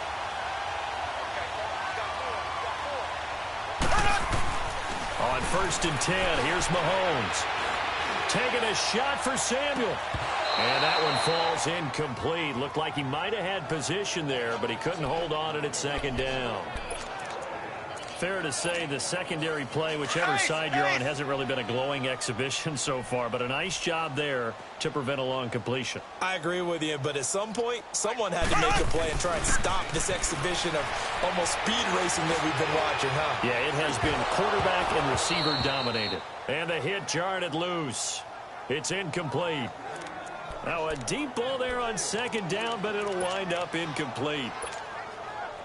One of the toughest things about playing defensive back is pattern reading, trying to figure out what they're doing. And on that one, they had to fly, just sending the guy downfield with the in route accompanying it, what people call a dagger route, trying to hit the guy underneath after the clear out.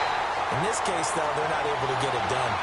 Yeah, they said forget the underneath route. They went for the guy on the fly, but as you said, incomplete. The Raven passing game getting in sync, another first down. Now here's Mahomes. And he's going to go down here, a sack. They push him back to the 34.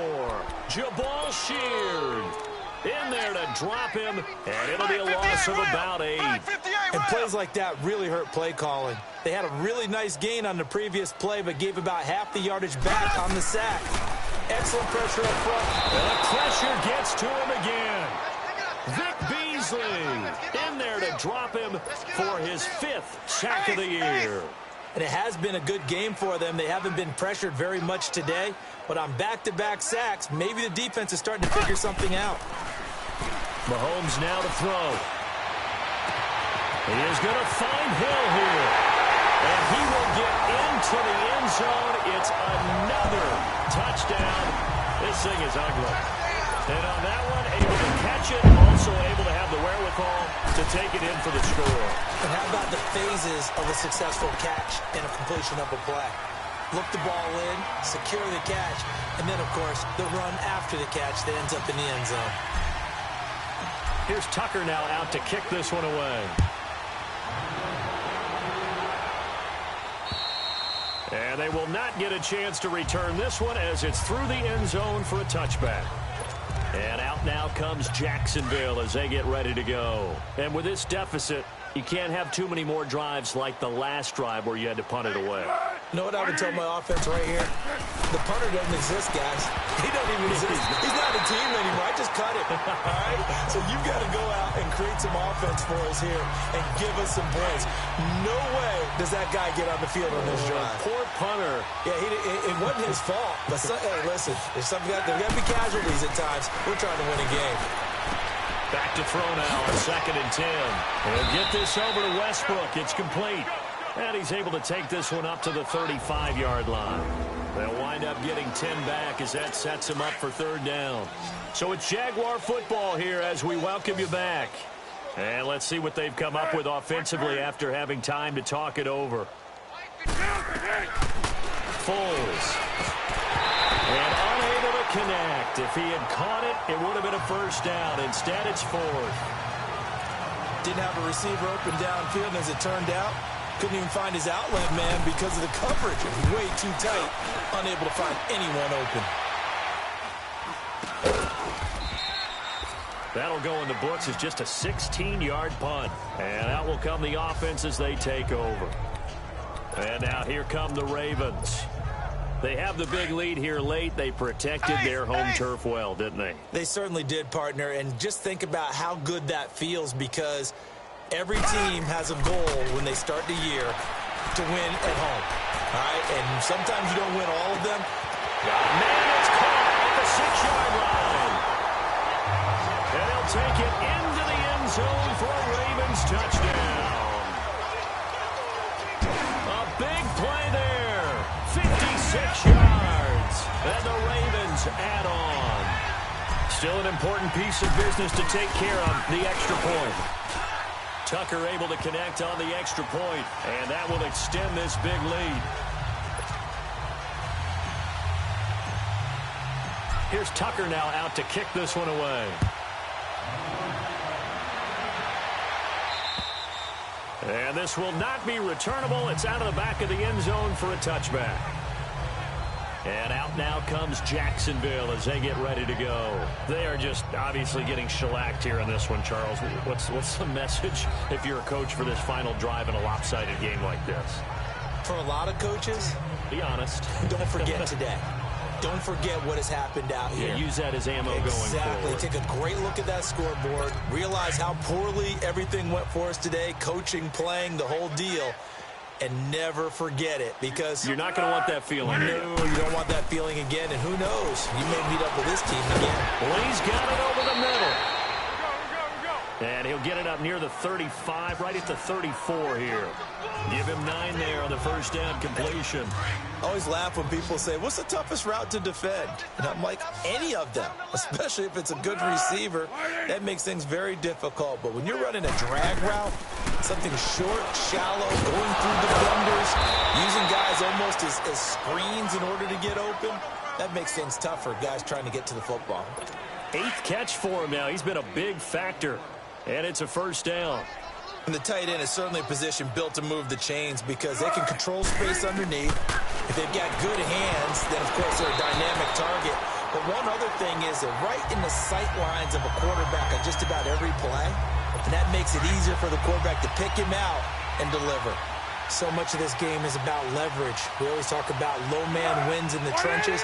Well, it's like that in just about every position. And sometimes, if you lose that leverage and you're losing the battle, just jump up at the line of scrimmage and try and bat the ball away. And that's exactly what happened there. Another throw on second down, and this one incomplete as well. So he can't hang on. And as I watch that unfold, I remembered an expression that I've heard, maybe from you, I don't know. But you're going to get hit anyways, might as well hold on to the ball. Right, you know a coach said that, right? Yeah. Not an actual player. No chance at all. Way easier said than done. Now a shot taken on third down, but it's going to wind up incomplete. And he couldn't hang on to it through the contact. Incomplete. This defense was definitely alert to the possibility of the deep ball, and they were more than ready for it. They've got the lead, fourth quarter. Maybe can expect more passes like that downfield. It'll go as just a 15-yard punt. And the offense will take over with a new set of downs. Checking the NFL scoreboard, they're in the fourth now in Minneapolis. And the Vikings have scored, swinging back in front. Phillip Rivers, 2 touchdown passes in the W. And he's got his favorite target yet again. It's complete. And he'll go down, but not before getting this inside the 30. A very nice pickup of 33 yards. Interesting, Mahomes wants to throw it. And it pops free. The collision there jarred the ball loose and brings up second down. Coverage was very good that time. A nice job to smother him as the ball arrived, and that ensured an incomplete pass. And it keeps 6 points off the board. Mahomes again here on 2nd and 10. Looking for the end zone. And he can't hang on. That's definitely going to be one he wishes he had back. Incomplete in the end zone.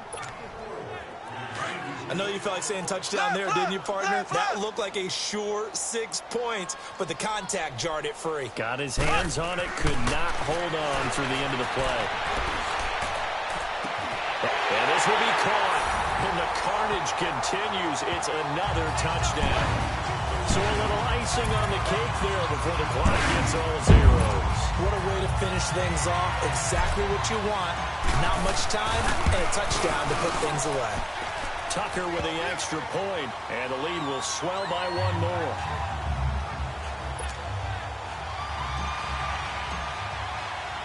Here's Tucker now out to kick this one away. And this will be a touchback as that sails over the end line.